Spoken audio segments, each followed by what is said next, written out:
রহস্য ও থ্রিলার দিয়ে নির্মিত। আসসালামু আলাইকুম, সবাইকে স্বাগত জানাচ্ছি আরও একটি নতুন এপিসোডে। আজকের এই ঘটনাটি পাঠিয়েছেন গালি পাবরার। তাহলে চলে যাচ্ছি মূল ঘটনাতে। তার আগে সবার কাছে অনুরোধ থাকবে, যারা যারা চ্যানেলটি সাবস্ক্রাইব করেননি অবশ্যই সাবস্ক্রাইব করে নেবেন এবং লেখকের ফেসবুক পেজ ডিসক্রিপশন বক্সে দেওয়া আছে, অবশ্যই লাইক দিয়ে ফলো করে দিবেন। আতিশ ধীরে ধীরে কোনো রকমে উঠে দাঁড়িয়ে কাশতে কাশতে গাড়ির কাছে এলো। আতিশ অবাক হয়ে দেখল গাড়ি মাঝে পড়ে আছে একটা মেয়ে। তার মানে এই মেয়েটাই উড়ে এসে গাড়ির উপর পড়েছে, কিন্তু কিভাবে? আতিশ দেখলো মেয়েটা এখনো বেঁচে আছে, হালকা চোখ খুলে কোঁকড়াচ্ছে। আতিশ কিছু বলতে যাবে তার আগেই পেছন থেকে একটা কর্কশ গলা ভেসে এলো, বাঁচতে চাইলে এই স্থান ত্যাগ করো। আতিশ চমকে গিয়ে পেছনে তাকিয়ে দেখলো লম্বা চওড়া সুঠাম দেহের একজন লোক দাঁড়িয়ে আছে। আতিশ তাড়াতাড়ি করে পিস্তল তাক করে বলল, তার মানে আপনি মেয়েটাকে মেরেছেন? ছেড়ে দিন ওকে, নাহলে আমি শ্যুট করে দেব। আতিশ কিছু বুঝে ওঠার আগেই লোকটার চোখের পলকে এসে আতিশের হাত থেকে পিস্তলটা নিয়ে উল্টো তার দিকে তাক করে বলল, এবার আমি তোমাকে শ্যুট করে দেই। আহত মেয়েটা কোঁকড়াতে কোঁকড়াতে বলল, পাইথন আমাকে ছেড়ে দাও, আমি ভুল করেছি, আর কখনো এই ভুল হবে না। পাইথন ঘাড় কাত করে আতিশকে এক ধাক্কায় ছুঁড়ে ফেলে দিয়ে বলল, ডালিয়া, তোমাকে তোমার জীবন দুইটা সুযোগ দিয়েছিল, তুমি কিন্তু শুধরাওনি। তুমি আবার জান্নাতের উপর আক্রমণ করেছিলে, এর মাসুল তোমাকে দিতেই হবে। দূরে মুখ থুবড়ে পড়ে আতিশ বুঝে গেল এরা সাধারণ মানুষ না, এরা অন্য কিছু। এই মুহূর্তে আমার কি করা উচিত? এক কাজ করি, অজ্ঞান হওয়ার ভান করে পড়ে থাকি, নাহলে আমি মায়ের খাবো আজকে। এই ভেবে টুং করে অজ্ঞান হওয়ার ভান ধরে শুয়ে রইল আতিশ। পাইথন গাড়ির ভেতর থেকে ডালিয়াকে টানতে টানতে বের করে আনলো। এরপর ডালিয়াকে দাঁড় করিয়ে তার চোখে চোখ রেখে হাসিতে বলল, যদি মরার এত শখ তোমার তাহলে আমাকে বলতে, আমি তোমাকে খুব সহজ মৃত্যু দিতাম। জান্নাতকে আঘাত করার কি দরকার ছিল? ডালিয়া আহত অবস্থায় দাঁড়িয়ে থাকতে পারছিল না, হেলে দুলে পড়ে যাচ্ছিল। ভাঙা ভাঙা গলায় ডালিয়া বলল, আমি তো শুধু তোমাকে পেতে চেয়েছিলাম, যে কোনো মূল্যে। তোমার সাথে ওই মানুষের বাচ্চাকে আমি একদম সহ্য করতে পারি না। দয়া করে আমাকে বোঝার চেষ্টা করো, আমি তোমাকে অনেক ভালোবাসি। পাইথন প্রচণ্ড রেগে ডালিয়ার গলা চেপে ধরে বলল, তোমার মুখে ভালোবাসার কথা মানে না ডালিয়া, তুমি আমাকে খুব যত্ন করে ধোঁকা দিয়েছিলে। কোন সাহসে তুমি আমাকে ভালোবাসার কথা বলো? আর জান্নাতকে নিয়ে যদি আবার কোনো চাল চালো তাহলে তোমাকে ছিঁড়ে টুকরো টুকরো করে ফেলবো। এটাই তোমার শেষ সুযোগ, নিজেকে শুধরে নাও। এই বলে ডালিয়াকে ফেলে দিয়ে পাইথন চলে যাচ্ছিল। কিছু দূর যেতেই পেছন থেকে একটা গুলির শব্দ হলো ঠাস করে। পাইথন পেছনে তাকিয়ে দেখল ডালিয়া আগুনের তরবারি হাতে পাইথনের ওপর আক্রমণ করতেই যাচ্ছিল। তবে পেছন থেকে আতিশ ডালিয়াকে গুলি করে দিয়েছে, এই কারণে ডালিয়া ক্ষণিকের জন্য থেমে গিয়েছে। পাইথন চিৎকার করে ডালিয়ার হাত থেকে টান দিয়ে আগুনের তরবারিটা নিয়ে এক কোপে ডালিয়ার মাথা ফেলে দিল। আতিশ আতকে উঠে হাতের পিস্তলটা ফেলে দিয়ে পেছনে পড়ে গেল। পাইথন ডালিয়ার কাটা মাথাটা হাতে নিয়ে বলল, সুযোগটা কাজে লাগাতে পারলে না, এখন জাহান্নামে যাও। এই বলে ডালিয়ার মাথাটা আকাশের দিকে ছুঁড়ে মারল। দেখা গেল উড়ন্ত অবস্থাতেই আগুনে জ্বলে পুড়ে গেল মাথাটা। পাইথন একটু হেসে আতিশের দিকে এগিয়ে এসে হাত বাইরে দিল। আতিশ একটু ভয় পেলেও পাইথনের হাত ধরে উঠে দাঁড়িয়ে বলল, আমি কিছু দেখিনি। পাইথন আতিশের কাঁধে থাপ্পড় দিয়ে বলল, তুমি তো আমার জীবন বাঁচিয়েছ, ভয় পেও না, আমি তোমার কোনো ক্ষতি করব না। আতিশ বলল, সেটা ঠিক আছে, কিন্তু ভাই আমার গাড়িটা তো আমাপুতি তামা বের করে দিয়েছেন, এখন আমি এখান থেকে বাড়ি ফিরবো কিভাবে? পাইথন আতিশের গাড়ি থেকে তাকিয়ে বলল, দেখলাম তোমার গাড়িতে দুইটা মৃতদেহ আছে, শখে মানুষ খুন করো নাকি পেশা? আতিশ বলল, আপনার মতোই, কেউ যদি নিজের ইচ্ছেতে মরতে আসে তাহলে আমি তার ইচ্ছে পূরণ করি। পাইথন একটু হেসে বলল, তোমাকে আমার পছন্দ হয়েছে, চলো তোমাকে বাড়ি পৌঁছে দেই। দৃশ্য পরিবর্তন। রাজা গারকুন রাজদরবারে এসে দেখলো ফারিস্তা পায়চারি করছে সেখানে। তাড়াতাড়ি এগিয়ে এসে বলল, রানী ফারিস্তা, এভাবে বিনা নিমন্ত্রণে চলে আসলেন যে, আশা করি সব ঠিক আছে? ফারিস্তা গারকুনকে দেখে একটু রাগান্বিত হয়ে বলল, রাজা গারকুন, আমি শুনলাম ডাইনির মেয়ে ভাসিলাকে আপনি রাজ্যে ডেকে পাঠিয়েছেন, কারণ কি? গারকুন এটা শুনে কিছু একটা ভেবে ফারিস্তার সামনে এগিয়ে গিয়ে বলল, আপনি অবশ্যই জানেন আমি তাকে কেন ডেকে পাঠিয়েছি। ফারিস্তা চোখ রাঙিয়ে বলল, এটা তো কথা ছিল না, চাবির খোঁজ আমি করছিলাম, আর আমি ইতোমধ্যে জেনে গিয়েছি চাবি কোথায় আছে, তাই আমি এটা বলতে এখানে এসেছি, আপনি এটা থেকে দূরে থাকুন। রাজা গারকুন খুব শান্তভাবে বলল, আমার দুজন আলাদা হয়ে গেলাম কবে রানী ফারিস্তা? আপনার সাফল্যকে আমি নিজের সাফল্য হিসেবে দেখি, কিন্তু আপনি এটা ভুলে যাবেন না, ওই চাবির যেই তালা সেটা আমার রাজ্যে, মানে এই ঘোল রাজ্যে অবস্থিত। ফারিস্তা বলল, তাহলে ভাসিলাকে আমার সাথে দিয়ে দিন, চাবি পর্যন্ত পৌঁছাতে হলে আমার ভাসিলার সাহায্য দরকার। রাজা গারকুন বলল, তা দিয়ে দিব, কিন্তু? ফারিস্তা বলল, কিন্তু? রাজা গারকুন বলল, ভাসিলার কিছু একটা হয়েছে, হঠাৎ করে তার নিঃশ্বাস বন্ধ হয়ে গিয়েছে, চিকিৎসক তার চিকিৎসা করছে। ফারিস্তা একটু অবাক হয়ে বলল, ভাসিলা তো মৃত ছিল যখন আপনি তার মাকে রাজ্য থেকে অভিশাপ দিয়ে বের করে দিয়েছিলেন, তাহলে সে আবার বেঁচে গেল কিভাবে? রাজা গারকুন কিছু বলতে যাবে তার আগে একজন এসে জানালো, ভাসিলা চোখ খুলেছে মহামান্য রাজা। রাজা গারকুন ফারিস্তাকে বলল, চলুন তার মুখ থেকে জানা যাক সে কিভাবে বেঁচে ফিরল। দৃশ্য পরিবর্তন। থানার ভিতর সব লণ্ডভণ্ড হয়ে আছে। একজন মহিলা কনস্টেবল ফাতিহার ক্ষতস্থান থেকে রক্ত পরিষ্কার করে দিচ্ছিল, তারপর ওয়ান টাইম ব্যান্ডেজ লাগিয়ে দিল। অন্যান্য পুলিশ সদস্যরা সবকিছু পরিষ্কার করছে। ফাইলগুলো গুছিয়ে রাখছে। ফাতিহা জিজ্ঞাসা করলো, যেভাবে যেভাবে বলেছি সেভাবে করেছো তো? মহিলা কনস্টেবল বলল, জি ম্যাডাম। তারে শিকল দিয়ে বাইধ্যা রাখছি, আর তার চারপাশে লবণ দিয়ে বৃত্ত বানিয়ে দিছি, আর আশেপাশে অনেকগুলো মোমবাতি জ্বালায় দিছি। ফাতিহা বলল, গুড, এবার যাও পরিষ্কারে সাহায্য করো তাদের। মহিলা কনস্টেবল চলে গেলে ফাতিহা উঠে খোঁড়াতে খোঁড়াতে লকআপের দিকে এগিয়ে গেল। আমরা দেখতে পাই বৃদ্ধাকে লোহার শিকল দিয়ে ভালো করে বেঁধে লবণের বৃত্তের মাঝে ফেলে রাখা হয়েছে। বৃদ্ধার সারা শরীরে পুড়ে যাওয়ার দাগ, মুখ দিয়ে গড়গড় শব্দ হচ্ছে। ফাতিহা কিছু একটা ভেবে ফোন বের করে নাওফিকে কল দিল, কিন্তু নাওফি রিসিভ করলো না। দুইবার চেষ্টা করার পরও যখন নাওফি রিসিভ করলো না, তখন ফাতিহা একটু চিন্তিত হলো, নাওফির আবার কিছু হলো না তো। এই ভেবে সাথে সাথে বের হয়ে গেল থানা থেকে এবং বাইক নিয়ে ফুল স্পিডে টান দিল। দৃশ্য পরিবর্তন। জিজা সামারুন নাওফির ক্যাফের সামনে দাঁড়িয়ে আছে। সন্ধ্যা হতে এখনও বেশ কিছু সময় বাকি। ক্যাফে তো সেদিনই ধ্বংস হয়ে গিয়েছে, যেখানে পড়ে আছে ভাঙাচোরা আসবাবপত্র আর পুড়ে কয়লা হয়ে যাওয়া কাঠের ছোট ছোট টুকরো। জিজা বলল, আমরা এখানে কেন এসেছি সামারুন? সামারুন বলল, তুমি আমার সামনে ওই লোককে জিজ্ঞাসা করবে ছবিতে ওই মেয়েটার কোনো যমজ বোন ছিল কিনা, আমি কেন ওই মেয়েটার মতো দেখতে। জিজা বিড়বিড় করে বলল, ভালোভাবেই ফেসে গিয়েছে, এখন কি করবো আমি? সামারুন শুনে বলল, ফেসে গিয়েছে মানে? জিজা কথা ঘুরে বলল, আরে ফেসে বলিনি, আমি বলেছি ছোটবেলায় একবার মজা করতে ফাঁসিতে ঝুলে গিয়েছিলাম ফ্যানের সাথে। সামারুন বলল, কি বলো, তারপর কি তুমি মারা গিয়েছিলে? জিজা বলল, না মনে নেই, অনেক ছোটবেলার কথা তো। সামারুন বলল, আচ্ছা বাদ দাও এখন। কথা শেষ না হতে জিজা বলল, এখন বাদ কোথায় পাবো, পরের দিন দিবনে। সামারুন পা নাচিয়ে ঢং করে বলল, ধুর, আমি কি বলি এখন, এই নাওফিকে কোথায় পাবো? তার বাসা তো চিনি না, ক্যাফে তো নেই। জিজা একটু চিন্তিত হয়ে হাতে চুটকি মেরে বলল, আইডিয়া। সামারুন খুশি বলল, কি আইডিয়া, বলো বলো। জিজা বলল, তাকে খুঁজে পাওয়ার কোনো চান্স নেই, চলো ফিরে যাই। সামারুন বিরক্ত হয়ে বলল, তুমি মজা করছো আমার সাথে। জিজা বলল, তাহলে কি করব? এই লোকটাকে এখন কোথায় খুঁজবো? তার চেয়ে ভালো তুমি ফিরে যাও, ওদি আত্মাকে জিজ্ঞাসা করো নাওফির বাসার ঠিকানা, তারপর আগামীকাল আসবো আবার। সামারুন বলল, হ্যাঁ এতক্ষণ একটা কাজের কথা বলেছ। তখনই সেখানে ফাতিহা চলে আসলো বাইক নিয়ে। বাইক থামিয়ে ফাতিহা অবাক হয়ে দেখল নাওফির ক্যাফের জায়গা এখন ধ্বংসস্তূপ। ফাতিহা যেন নিজের চোখে বিশ্বাস করতে পারছে না। তার মানে কি নাওফির কোনো ক্ষতি হয়েছে? এটা ভাবতে ভাবতে ফাতিহা একাই বলে উঠল, কি হয়েছিল এখানে? পাশে থেকে জিজা বলে উঠল, এখানে আসমান থেকে উল্কাপিণ্ড পড়েছিল। ফাতিহা চমকে গেল, আরে এরা তো ওই বাচ্চার কণ্ঠ যেদিন নাওফির ফোনে শুনেছিলাম। ফাতিহা পাশে তাকিয়ে জিজাকে দাঁড়িয়ে থাকতে দেখে এগিয়ে বলল, এই তুমি কে? নাওফির কাছে কেন এসেছিল ওই দিন? এখন এখানে কি করছো? আর ক্যাফের এই অবস্থা কিভাবে হলো? জিজা বলল, কোন প্রশ্নের উত্তর আগে দিব? কোনটায় নম্বর বেশি? ফাতিহা একটু অবাক হয়ে বলল, তুমি কি সেটা আগে বলো। কিছুক্ষণ পর দেখা গেল ফাতিহা বাইকে করে যাচ্ছে। জিজা পেছনে বসে আছে, তার পেছনে সামারুন, কিন্তু ফাতিহা শুধু জিজাকে দেখতে পাচ্ছে। বাসার সামনে বাইক থামিয়ে ফাতিহা জিজাকে নিয়ে বাসায় ঢুকে ডাকতে লাগলো, নাওফি, নাওফি কোথায় তুমি? সামারুন ঘুরে ঘুরে ঘর দেখতে লাগলো। সবকিছু কেমন চেনা চেনা মনে হচ্ছে। এই ঘরের প্রতিটা জিনিস পরিচিত লাগছে, মনে হচ্ছে অনেক স্মৃতি জড়িয়ে আছে সবকিছুর সাথে। জিজা দেখলো একটা অন্ধকার রুম থেকে হালকা ধোঁয়া বেরোচ্ছে। জিজা ফাতিহাকে ডাক দিয়ে বলল, আন্টি ওই রুমে কি? ফাতিহাও দেখলো রুম থেকে ধোঁয়া বেরোচ্ছে। ধীরে ধীরে রুমের দিকে এগিয়ে গেল। জিজাও পেছন পেছন গেল। হালকা ধাক্কা দিয়ে দরজাটা ফাঁক করতেই একটা বিশ্রী গন্ধ নাকে এসে লাগলো। ফাতিহা নাক চেপে ধরে কোনোরকম খুঁজে ঘরের লাইটটা জ্বালাতেই যা দেখলো তাতে চমকে উঠে চোখ বড় বড় করে তাকিয়ে রইল। জিজা হা করে তাকিয়ে আছে। সামারুন পেছন থেকে এসে দেখতে যাবে, তখনই সূর্য অস্ত গেল। দেখার আগেই সামারুন অদৃশ্য হয়ে গেল। দৃশ্য শুরু হয় ভাসিলার অতীত থেকে। লর্ডের সামনে দাঁড়িয়ে আছে বৃদ্ধা ডাইনি আর ভাসিলা। লর্ডটার সিংহাসন থেকে উঠে বৃদ্ধার সামনে এসে বলল, আমাকে অনুসরণ করো। বৃদ্ধার ভাসিলা লর্ডের পিছু পিছু যেতে লাগলো। আমরা দেখতে পাই একটা জলাশয়ের ধারে পাথরের উপর শুয়ে রাখা হয়েছে এক সুন্দরী মেয়েকে। দেখে বোঝা যাচ্ছে রাজ পরিবারের কেউ। তার চোখ খোলা, তবে মনে হচ্ছে তার মাঝে কোনো অনুভূতি নেই। পাশে কয়েকজন দাসী তার সেবা করছিল। লর্ডকে আসতে দেখে সবাই হাত বেঁধে মাথা নিচু করে দাঁড়িয়ে রইল। একজন দাসী আর চোখাত বৃদ্ধা এবং ভাসিলার দিকে তাকালো। লর্ড এসে শুয়ে থাকা ওই অস্তিত্বের মাথায় হাত বুলে দিয়ে বলল, ইফরিত রাজ্য রানী আলিজা, আমার প্রিয়তমা স্ত্রী, আমার সর্বকালের সঙ্গী, আমি জানি তুমি আমার কথা শুনতে পাচ্ছ, আমাকে অনুভব করতে পারছো, কিন্তু তোমার কোনো বোধ শক্তি নেই। পেছন থেকে বৃদ্ধা জিজ্ঞাসা করলো, কি হয়েছে রানীর?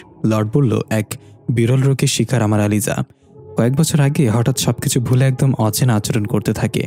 অনেক চিকিৎসা করেও কোনো ফল পায়নি। ধীরে ধীরে আলিজার শারীরিক অবস্থারও অবনতি হতে থাকে। একসময় গিয়ে সম্পূর্ণ শয্যাশায়ী এবং নড়াচড়া করার শক্তি হারিয়ে ফেলে। বৃদ্ধ একটু অবাক হয়ে বলল, এমন কিছুর কথা তো আগে কখনো শুনিনি লর্ড। লর্ড বৃদ্ধার কাছে এসে বলে, এই জন্যই তোমাকে ডেকে এনেছি এখানে। গোলরাজ্যের সবচেয়ে ভয়ানক আর শক্তিশালী ডাইনি তুমি। তোমার চিকিৎসাবিদ্যার অনেক সুনাম আছে। আলিজাকে সুস্থ করে দাও, বিনিময়ে যা চাইবে তাই পাইবে। বৃদ্ধা বলল, আমি চিকিৎসার জন্য শয়তানের সাহায্য নেই। এই জন্য রাজা গার্গুন আমাকে এসব করতে দেয় না তার রাজ্যে। যদি আপনি কথা দেন রানীকে সুস্থ করার পর আপনার রাজ্যে আমাকে চিরস্থায়ী একটা জায়গা দিবেন আর আমার কাজে আমাকে কোনো বাধা দিবেন না, তাহলে আমি চেষ্টা করে দেখতে পারি। লর্ড বৃদ্ধাকে আশ্বস্ত করলো তার সকল চাও পূর্ণ করা হবে। বৃদ্ধা ভাসিলাকে নিয়ে রানীর কাছে গেল। ভাসিলাকে বলা হলো রানীর কনিষ্ঠ আঙ্গুল শক্ত করে চেপে ধরতে। ভাসিলা সেটাই করল। বৃদ্ধা তার থলে থেকে একটা কঙ্কাল মাথা বের করে রানীর কপালের উপর রাখল। তারপর অদ্ভুত অঙ্গভঙ্গি করে কিছু মন্ত্র পড়া শুরু করলো। লর্ড দূরে বসে কৌতূহল নিয়ে সব দেখছিল আর মনে মনে বলছিল এটাই শেষ চেষ্টা। এই বৃদ্ধা যদি ব্যর্থ হয় তাহলে রানী সহ এদের দুজনকে মেরে ফেলব। আমি আলিজাকে আর এভাবে দেখতে পারবো না। বৃদ্ধা মন্ত্র পড়া শেষ করে রানীর বুকে হাত রেখে চোখ বন্ধ করে কিছুক্ষণ চুপচাপ দাঁড়িয়ে রইল। হঠাৎ ধাপ করে চোখ খুলে বৃদ্ধা ভারত চেহারায় পিছিয়ে গেল। ভাসিলা বলে উঠল, মা কি হয়েছে? লর্ড দৌড়ে এসে বলল, কি হয়েছে বুড়ি, কি দেখেছো তুমি? বৃদ্ধা কাঁপা কাঁপা গলায় বলল, ক্ষমা করবেন আমাকে, আমি রানীকে সুস্থ করতে পারবো না, এটা আমার দ্বারা সম্ভব না। এই বলে বৃদ্ধা ভাসিলার হাত ধরে টেনে বের হয়ে যেতে লাগলো তাড়াহুড়া করে। লর্ড কর্কশ গলায় ডাক দিয়ে পেছন থেকে বলল, যেতে চাইলে কি যাওয়া যায়? এখান থেকে আমি ছাড়া সবার লাশ বের হবে আজ।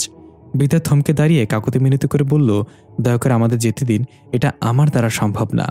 লর্ড তার হাতে লম্বা তরবারিটা মাটিতে ঘেঁষতে ঘেঁষতে এগিয়ে এসে বৃদ্ধাকে বলল, আমি বুঝতে পেরেছি তুমি কিছু একটা জানতে পেরেছ, কি সেটা? বৃদ্ধা আমতামতা করে বলল, লর্ড আমি রানীর চিকিৎসা খুঁজে পেয়েছি। কিন্তু লর্ড কৌতূহলে জিজ্ঞাসা করলো, কিন্তু কি বলো আমাকে? বৃদ্ধা বলল, কিন্তু সেটা প্রায় অসম্ভব, কারণ রানীকে সুস্থ করতে হলে প্রথমে দরকার হবে একটা স্বচ্ছ মেয়ের আত্মা। সে জিন হোক বা মানুষ, একদম স্বচ্ছ হতে হবে, তার শরীরে কোনো দাগ বা খুঁত থাকলে চলবে না। এটা করা যাবে, কিন্তু দ্বিতীয় যেটা করতে হবে সেটা অসম্ভব। লর্ড রেগে বলল, কি সেটা? আলিজাকে সুস্থ করার জন্য সকল অসম্ভবকে সম্ভব করবো আমি, বলো কি সেটা? বৃদ্ধা বলল, ঘুলরাজ্যে একটা অদৃশ্য দরজা আছে। ওই দরজা দিয়ে মহাবিশ্বের মাঝামাঝি একটা গ্রহে প্রবেশ করা যায়। গ্রহের নাম কার্ভিয়া। ওই গ্রহে এক ধরনের গাছ জন্মায়, যা শিকড় নিগড়ে কালো এক প্রকার রস বের করা হয়। ওই শিকড় নিয়ে আসতে হবে রানীর জন্য। লর্ড বলে, এটা অসম্ভব না, আমি আজই রাজা গার্কুনের কাছে যাব, তাকে পরিস্থিতি খুলে বললে সে আমাকে সাহায্য করবে। বৃদ্ধা খিলখিল করে হাসতে হাসতে বলল, যেখানে উপকারী জিনিস থাকে সেখানে বিপদও থাকে লর্ড। ওই দরজার চাবি কোথায় আছে কেউ জানে না। রাজা গার্কুন বছরের পর বছর ধরে খুঁজে চলেছে চাবি। সে চাবি খুঁজে পেলেই সেটা আগুনে জ্বালিয়ে নষ্ট করে দিবে। লর্ড অবাক হয়ে বলল, নষ্ট করে দিবে মানে? কেন?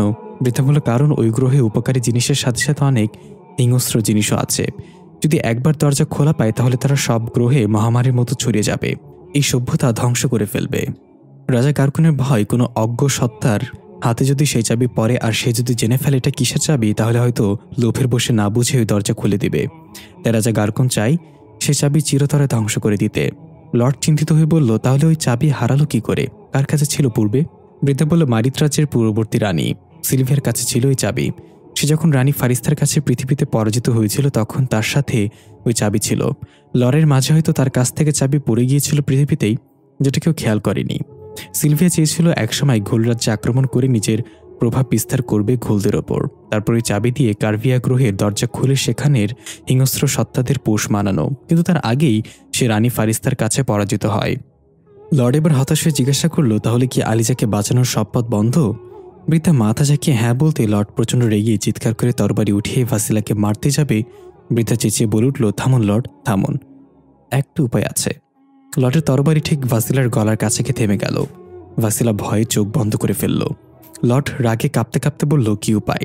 বৃদ্ধা বলল, আপনি সেই চাবি রাজা গার্কুনের আগে খুঁজে বের করুন, তারপর কার্ভিয়া গ্রহে গিয়ে ওই গাছের শিকড়ের নিয়ে আসা আমার দায়িত্ব। লর্ড এবার শান্ত হয়ে বলল, যেটা রাজা গার্কুন এতদিনে করতে পারিনি সেটা আমি কিভাবে করব? বৃদ্ধা বলল, আপনার ছেলে তো একটা ভ্যাম্প, তাকে পৃথিবীতে পাঠাবেন, সময় সুযোগ বুঝে সে ওই চাবি খুঁজে নিয়ে আসবে। ততদিন পর্যন্ত প্রথম নিয়ম সম্পূর্ণ করা যাক। একটা স্বচ্ছ মেয়ে খুঁজে বের করুন রানীর জন্য, যার আত্মা রানীর মাঝে প্রবেশ করাবো।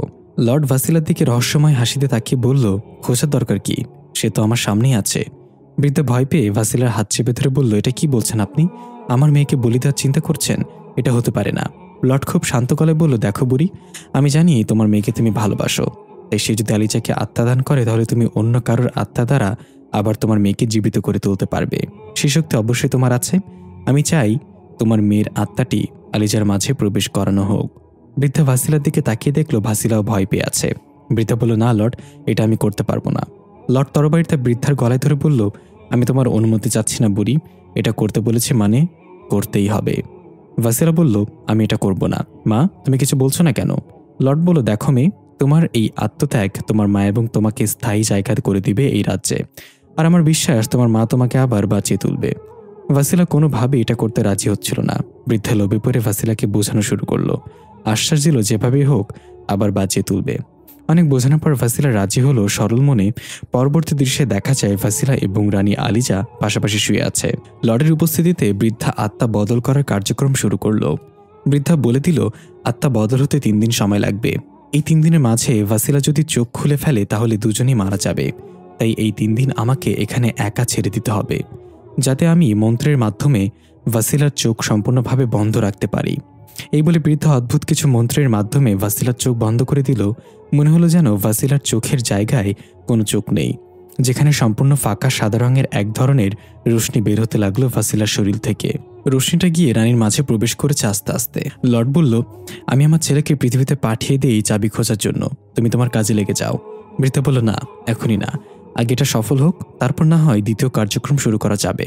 আপাতত ভাসিলা কয়েক ঘন্টার জন্য আর চোখ খুলবে না। আমি গোলরাজ্যে গিয়ে নিজের কিছু প্রয়োজনীয় জিনিস নিয়ে আসবো। আপনি খেয়াল রাখবেন এখানে যেন কেউ প্রবেশ করতে না পারে। লর্ড বলল, তুমি কোনো চিন্তা করো না বুড়ি, কেউ ঢুকবে না এখানে। মন্ত্রের প্রভাব শেষ হওয়ার আগেই ফিরে এসো গিয়ে, না হলে ভাসিলা চোখ খুলে ফেলতে পারে। বৃদ্ধা ভাসিলার দিকে এক মায়াভরা দৃষ্টিতে তাকিয়ে কিছু একটা ভেবে চলে গেল। দৃশ্য গোলরাজ্যে। বৃদ্ধা জঙ্গলের শেষ প্রান্তে এলো। হাঁটতে হাঁটতে জীর্ণশীর্ণ একটা ঘর দেখা গেল। বৃদ্ধা তাড়াতাড়ি ঘরে ঢুকে থলের ভেতর থেকে কিছু জিনিস নিতে লাগলো। বিভিন্ন কালো জাদুর সরঞ্জাম চারপাশে। প্রয়োজনীয় জিনিস নিয়ে যখনই ঘর থেকে বের হলো তখনই থমকে দাঁড়িয়ে গেল। দেখা গেল বাইরে দাঁড়িয়ে আছে রাজা গারকুন তার কয়েকজন সৈন্য নিয়ে। রাজা গারকুন বলল, কি ব্যাপার বুড়ি, আজকাল তো তোমাকে দেখাই যায় না, আবার কি নতুন আকাম করছো?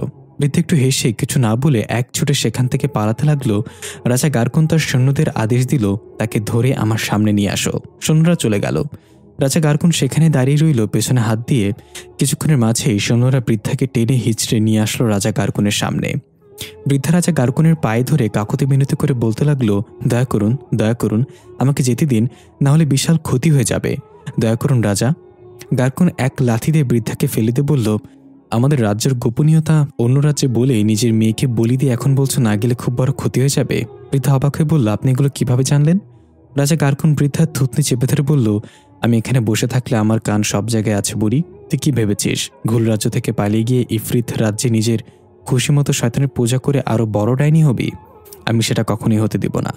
বৃদ্ধা রাজা গারকুনের পায়ে পড়ে বলল, এবারের মতো ক্ষমা করে দিন, আমি আপনার কথার অবাধ্য আর কখনো হব না, আমাকে যেতে দিন, না হলে আমার মেয়েকে বাঁচানো যাবে না, আর সাথে রানীও বাঁচবে না। রাজা গারকুন বলল, তুমি দুজনকে মেরে ফেলেছ ইতোমধ্যে। এই বলে সৈন্যদের আদেশ দিল বৃদ্ধাকে বন্দী করার জন্য। বৃদ্ধা পাগলের মতো কাকুতি মিনতি করতে লাগলো, কিন্তু রাজা গারকুন তাকে কোনো সুযোগ দিল না। রাজা গারকুন একজন সৈন্যকে ডাক দিয়ে বলল, শোনো, ইফরিত রাজ্য থেকে বৃদ্ধার মেয়ের মৃতদেহ নিয়ে আসার ব্যবস্থা করো। 3 দিন পর রাজদরবারে বৃদ্ধা হাঁটু গেড়ে বসে আছে, সামনে ভাসিলার মৃতদেহ পড়ে আছে। বৃদ্ধা ফুপিয়ে কান্না করছে। রাজা গারকুন বলল, নিজের লোভের জন্য এই ফুলের মতো মেয়েটাকে বলি দিলে, এর প্রায়শ্চিত্ত কিভাবে করবে? বৃদ্ধা কর্কশ গলায় বলল, সবকিছু আপনার জন্য হয়েছে। আপনি যদি আমাকে যেতে দিতেন তাহলে আমি মন্ত্রের প্রভাব কাটিয়ে ভাসিলাকে বাঁচিয়ে ফেলতে পারতাম। আমি আপনাকে কখনোই ক্ষমা করব না রাজা গারকুন। গারকুন প্রচণ্ড রেগে হাতের ইশারায় বৃদ্ধাকে উপরে তুলে একটা আছাড় মেরে বলল, আমি তোমাকে বারবার সাবধান করেছিলাম এসব থেকে ফিরে আসতে, তুমি আমার কথা শোনোনি। এবার তোমাকে আমি মৃত্যুর চেয়ে নিকৃষ্ট শাস্তি দেব। তোমাকে পৃথিবীতে নিক্ষিপ্ত করা হলো, তুমি দিনের আলো গায়ে মাখতে পারবে না, আর না তুমি পৃথিবী থেকে অন্য কোথাও যেতে পারবে। বৃদ্ধা কাঁদতে কাঁদতে চিৎকার করে বলল, আমি যেখানে যাব আমার মেয়ের মৃতদেহ নিয়ে যাব, পরিষ্কার আত্মা দিয়ে আমি আমার মেয়েকে আবার বাঁচিয়ে তুলব। আমার জীবন ভিক্ষা দেওয়ার জন্য ধন্যবাদ রাজা গারকুন। দৃশ্য বর্তমানে ফিরে এলো। এতক্ষণ সবকিছু ভাসিলার কল্পনায় চলছিল। রাজা গারকুন আর রানী ফারিস্তা বসে আছে পাশেই। সবকিছু জানার পর রানী ফারিস্তা বলল, তাহলে তোমার মা সেই পরিষ্কার আত্মা কোথায় পেল? কার আত্মা তোমার মাঝে এখন? দৃশ্য পরিবর্তন। ফাতিহ এবং জিজা অবাক চোখে তাকিয়ে আছে। দেখা গেল নাফি আসন করে বসে হাওয়ায় ভেসে আছে একটা ত্রিভুজ সার্কেলের ভেতর। সামনে সাদা কাফনে মোড়ানো একটা লাশ। আকৃতি দেখে বোঝা যাচ্ছে এটা একটা বাচ্চার লাশ। ত্রিভুজের 3 কোণে 3টা পাত্রে রক্ত রাখা। ফাতিহ চিৎকার করে বলল, নাফি, এগুলো কি করছো তুমি? সাথে সাথে নাফি ঠাস করে নিচে পড়ে গেল। নিচে পড়েই কাঁপতে লাগলো প্রচুর। ফাতিহ দৌড়ে গিয়ে নাফিকে শান্ত করার চেষ্টা করলো। এদিকে জিজা ধীরে ধীরে গিয়ে লাশের ওপর থেকে কাফনের কাপড়টা সরিয়ে দিল। জিজা আতকে উঠে মুখে হাত দিয়ে পিছিয়ে গেল। ফাতিহ ওইদিকে তাকিয়ে লাশটা দেখে নাফিকে ছেড়ে দিয়ে অবাক হয়ে এগিয়ে আসলো। দেখা গেল সামরনের লাশ চোখ খোলা অবস্থায় পড়ে আছে। জিজা বলল, সেটা কি করেছে? সামরনকে নিয়ে কি খেলা খেলছে? ততক্ষণে নাওফি শান্ত হয়ে গিয়েছে। ফাতিহা তেরে গিয়ে নাওফির কলার ধরে দেয়ালের সাথে ঠেকিয়ে বলল, কি করছো তুমি এগুলো? কি হয়েছে তোমার? নাওফি হালকা হাসিতে বলল, আমি শুধু আমার সাম্মাকে ফিরিয়ে আনতে চেয়েছিলাম। বিশ্বাস করো, আমি নিজেকে বোঝানোর অনেক চেষ্টা করেছি। সাম্মা আমাকে ছেড়ে চলে গিয়েছে, আর কখনো ফিরে আসবে না। কিন্তু আমার মন আমাকে বারবার সামরনের কথা মনে করিয়ে দিয়েছে। সামু চলে যাওয়ার পর একটা রাত আমি শান্তিতে ঘুমাতে পারিনি। তাই আমি ঠিক করেছিলাম আমার শিক্ষা সকল বিদ্যা কাজে লাগিয়ে হলেও সামুকে ফিরে আনবই। ফাতিহা কাঁদতে কাঁদতে চিৎকার করে বলল, তাই বলে তুমি বাচ্চা মেয়েটার লাশ কবর থেকে তুলে এনে এমন পাপ কাজ করবে? আমি কখনো ভাবতে পারিনি। নাওফি, তুমি এটা কিভাবে করলে? জিজা বলল, তাহলে তো সামরন ফিরে আসার কথা তোমার কাছে, আসলো না কেন? তুমি ব্যর্থ হয়েছ? নাওফি বলল, আমি প্রায় সফলতার দ্বারপ্রান্তে ছিলাম। দৃশ্য নাওফির অতীতের। নাওফি আসন পেতে বসে সামরনের লাশ সামনে নিয়ে মন্ত্র পড়ছে। 2 হাতে শয়তানের 666 সিম্বল আঁকা। নাওফির চোখ সম্পূর্ণ সাদা, চোখে কোনো মনি নেই। মন্ত্র পড়ার মাঝখানে চাকু দিয়ে ক্যাচ করে হাতটা কেটে দিল। ফিনকিতে রক্ত বের হতে লাগলো হাত থেকে। নাওফি কাটা অংশটা মুখে দিয়ে রক্ত চেটে খেতে লাগলো।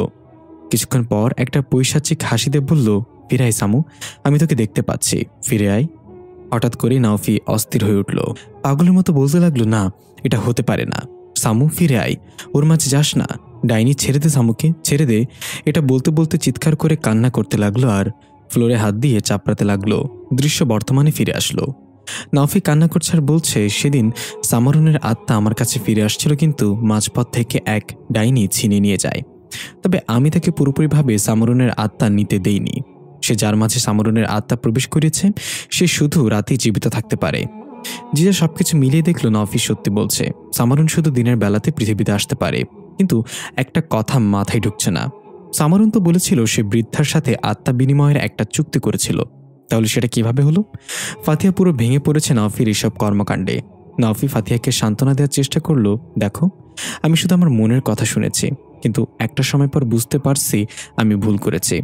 তাই সামরনের আত্মা খুঁজে তাকে মুক্ত করে দেওয়ার জন্য সব চালিয়ে যাচ্ছি আমি। জিজা বলল, তাহলে এতদিন ধরে সামরনের মৃতদেহ পচেনি কেন? নাফি বলল, কালো জাদুর প্রভাবে এখনো সামরনের লাশ অক্ষত আছে। আমি পাগলের মতো সামরনের আত্মাকে খুঁজে বেড়াচ্ছি। সালাম এবং হাকিম নামে 2 আত্মাকে বিশেষ এক আত্মার জগতে পাঠিয়েছি খোঁজ নিতে, কিন্তু তাদের থেকেও কোনো খবর পাইনি এখনো। জিজা মনে মনে বলল, ও আচ্ছা, তাহলে ওই 2 আত্মাকে নাওফি পাঠিয়েছে, এই জন্যই তারা সামরনকে নাওফির খোঁজ দিয়েছে। নাওফি জিজার দিকে সন্দেহভাজন দৃষ্টিতে তাকিয়ে বলল, কি চিন্তা করছো তুমি? জিজা মনে মনে বলল, তোরে বলবো কেন? মাই চিন্তা ইজ মাই চিন্তা, নান অফ ইয়োর চিন্তা। তলে তলে এত কিছু করে এখন আবার কথা বলছে। এই পুলিশ ম্যাডামের জায়গায় আমি থাকলে এতক্ষণে গুল্লি কইরা ছ্যাদা করে ফেলতাম। ফাতিহা চোখের পানি মুছে বলল, আমি যেই নাওফিকে ভালোবাসতাম তুমি সেই নাওফি না। আজ থেকে তোমার সাথে আমার কোনো সম্পর্ক নেই। আমি ভাবতেও পারিনি তুমি এত নিচে নামবে। এই বলে ফাতিহা চলে যাচ্ছিল। নাওফি পিছু নিলে ফাতিহা পিস্তল বের করে সোজা নাওফির কপালে তাক করে বলল, খবরদার, আমার পিছু আসবে না। তুমি তোমার সাম্মাকে ফিরিয়ে আনো, তারপর তার সাথে সারা জীবন থেকে যাও। নাওফি বলল, একটা সুযোগ তো দাও আমাকে আমার ভুল শুধরানোর। কথা শেষ না হতেই ফাতিহা ঠাস করে একটা গুলি চালিয়ে দিল। দেখা গেল গুলিটা নাওফির কানের কাছ দিয়ে ছুটে গিয়ে পেছনের দেয়ালে আঘাত করল। জিজা বলল, মিস হয়ে গেল। Try again madam. ফাতিহার কিছু না বলে সোজা বের হয়ে গেল। জিজা এগিয়ে এসে নাওফির সামনে দাঁড়িয়ে বলল, চিন্তা করো না, প্রিয় মানুষের কাছ থেকে কষ্ট না পেলে মানুষের বুদ্ধি বাড়ে না। এতদিন যা করেছো তা বোকামি করেছো, এবার সঠিকটা করো। নাভি ভ্রুকুচকে বলল, সঠিকটা মানে? জিজা একটু চিন্তা করে বলল, তুমি এত কিছু করে ফেলেছো, এত জ্ঞান রাখো, তাহলে এটা জানো না সামারুন তার পরিচয় পাওয়ার সাথে সাথে পুরোপুরি ওই ডাইনির আয়ত্তে চলে যাবে? নাভি অবাক হয়ে বলল, তুমি এটা কিভাবে জানো? তখনই আবার ফাতিহা ব্যাক এসে বলল, আজকে থানায় এক পিশাচ এসেছিল, মরতে মরতে বেঁচে গিয়েছে সবাই। অনেক কষ্ট তাকে আটকে রেখেছে, সময় হলে একটু এসে দেখে যাবে। আমার দুর্ভাগ্য যে তোমার কাছে সাহায্য চাইতে হচ্ছে। এই বলে আবার চলে গেল ফাতিহা। জিজা বলল, পিশাচ? আজকাল পিশাচরা থানায়ও যায় মামলা করতে? নিশ্চয় অশিক্ষিত ছিল এই পিশাচ, পড়ালেখা না করলে এমনই পথে ঘাটে মায়ের খেতে হয়। নাফি এগিয়ে এসে জিজাকে ধরে বলল, সত্যি করে বলো, তুমি কি লুকাচ্ছ আমার কাছে? সেদিন তুমি ঘুমের মাঝে সামরনের নাম নিয়েছো, প্লিজ বলো তুমি সামরনকে দেখেছো কোথাও? জিজা বলল, যদি সত্যিটা বলি তাহলে কি দেবে আমাকে? নাফিক অবাকে বলল, যা চাইবে তাই দেব, বলো আমাকে কি চাও তুমি? জিজা একটা রহস্যময় হাসিতে বলল, আমাকে ওই জগতে যাওয়ার রাস্তা জানতে হবে যেখানে তুমি সালাম আর হাকিম নামের আত্মাকে পাঠিয়েছ। একটা আধুরা কাজ পুরা করা বাকি আছে। আতিশ নাক ডেকে ঘুমাচ্ছে চিত হয়ে শুয়ে, উপরে শোষো করে ফ্যান চলছে। হঠাৎ আতিশের রুমে জানালাটা দমকা বাতাসে খুলে গেল ঠাস করে। আতিশ ধাপ করে চোখ খুলে জানালার দিকে তাকালো, দেখলো জানালার কপাটটা এখনো নড়ছে। বেশ কিছু না ভেবে আবার চোখ বন্ধ করলো ঘুমানোর জন্য। হঠাৎ মনে হলো রুমে গুনগুন করে কেউ গান গাইছে। আতিশ ধীরে ধীরে চোখ খুলতেই দেখতে পেল ঠিক ওপরে আতিশের সোজাসুজি হাওয়ায় ভেসে আছে ভয়ানক এক মেয়ে মূর্তি। আতিশ এটা দেখা মাত্র মা গো বাবা গো বলে চিৎকার করে খাট থেকে নিচে পড়ে গেল এবং সাপের মতো মুড়িয়ে মুড়িয়ে খাটের তলায় ঢুকে গেল। আর চোখ বন্ধ করে জোরে জোরে ইচিং বিচিং চিচিং পড়তে লাগলো। চোখ খুলে তাকিয়ে আশেপাশে দেখে একটু স্বস্তির নিঃশ্বাস নিল। তেমন কিছুই নেই। পরক্ষণেই মাথা চুলকে বিড়বিড় করে বলল, আচ্ছা আমি তো খাটের নিচে লুকিয়েছিলাম, তাহলে খাট কোথায়? আমি তো খোলামেলা ফ্লোরে শুয়ে আছি। এটা ভাবতে ভাবতে উপরে তাকাতেই আতিশ হা হয়ে রইল। আরে খাট তো উপরে হাওয়ায় ভেসে আছে।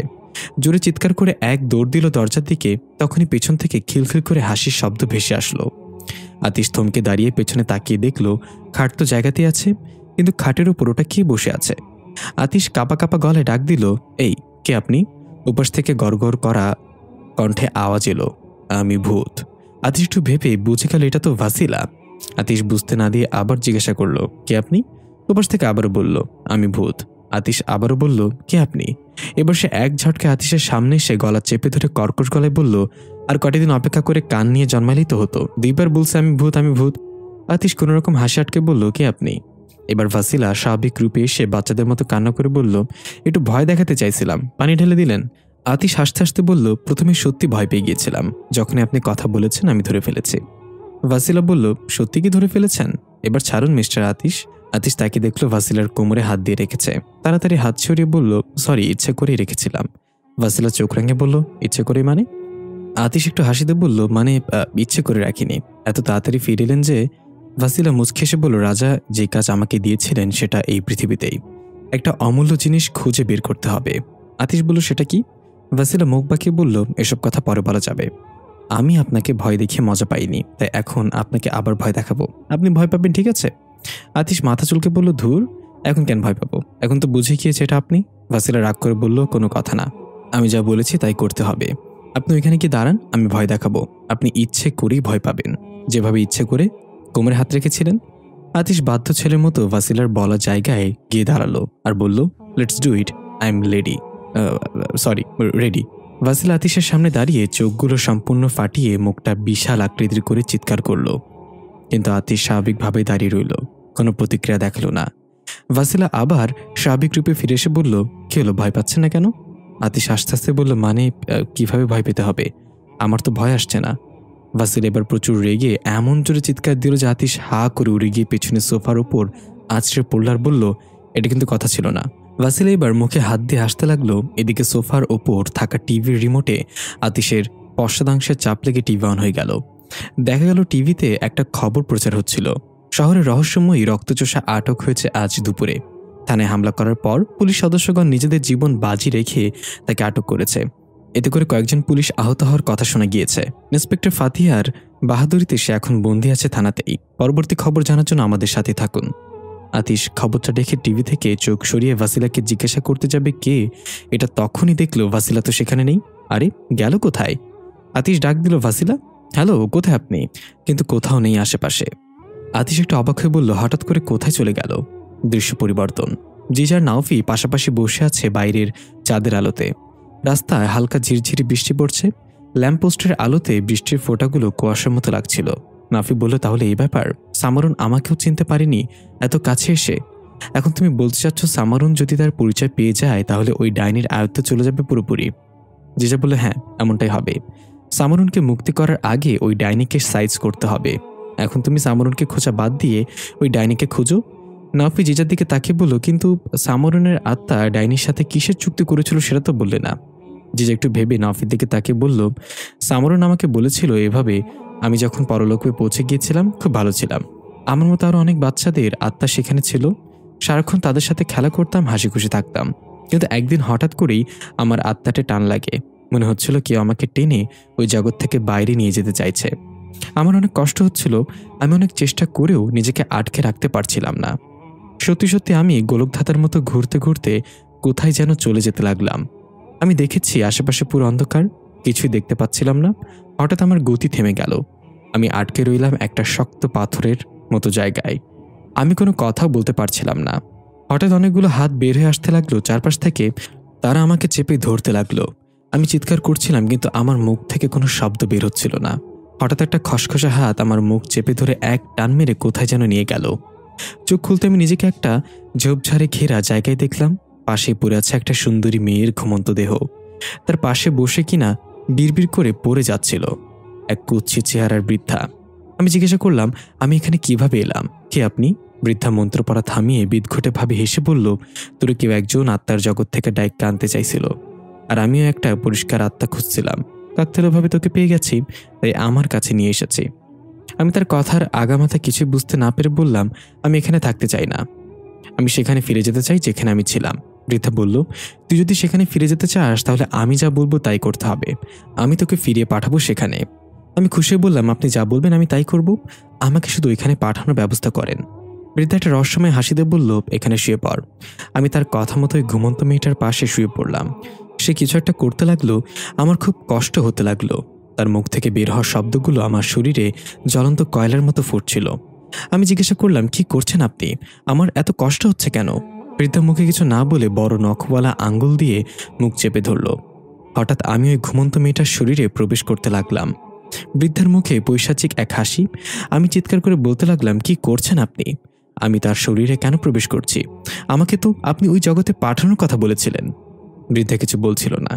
আমার অর্ধ আত্মা ওই মেয়েটার মাঝে প্রবেশ করে ফেলেছে। আমি বুঝতে পারলাম সে আমাকে ধোঁকা দিয়েছে। এই মেয়েটা মৃত, সে আমাকে এই মেয়ের মাঝে প্রবেশ করিয়ে তাকে বাঁচিয়ে তুলবে। হঠাৎ সেখানে একটা শব্দ হতে লাগলো, মনে হচ্ছে অ্যাম্বুলেন্সের শব্দ এটা। বৃদ্ধা একটু ভড়কে গেল এই শব্দ শুনে। তার মন্ত্রের প্রভাব একটু হালকা হয়ে গেল। এই সুযোগে আমি এক ছিটকা মেরে সেখান থেকে উঠে পালিয়ে গেলাম।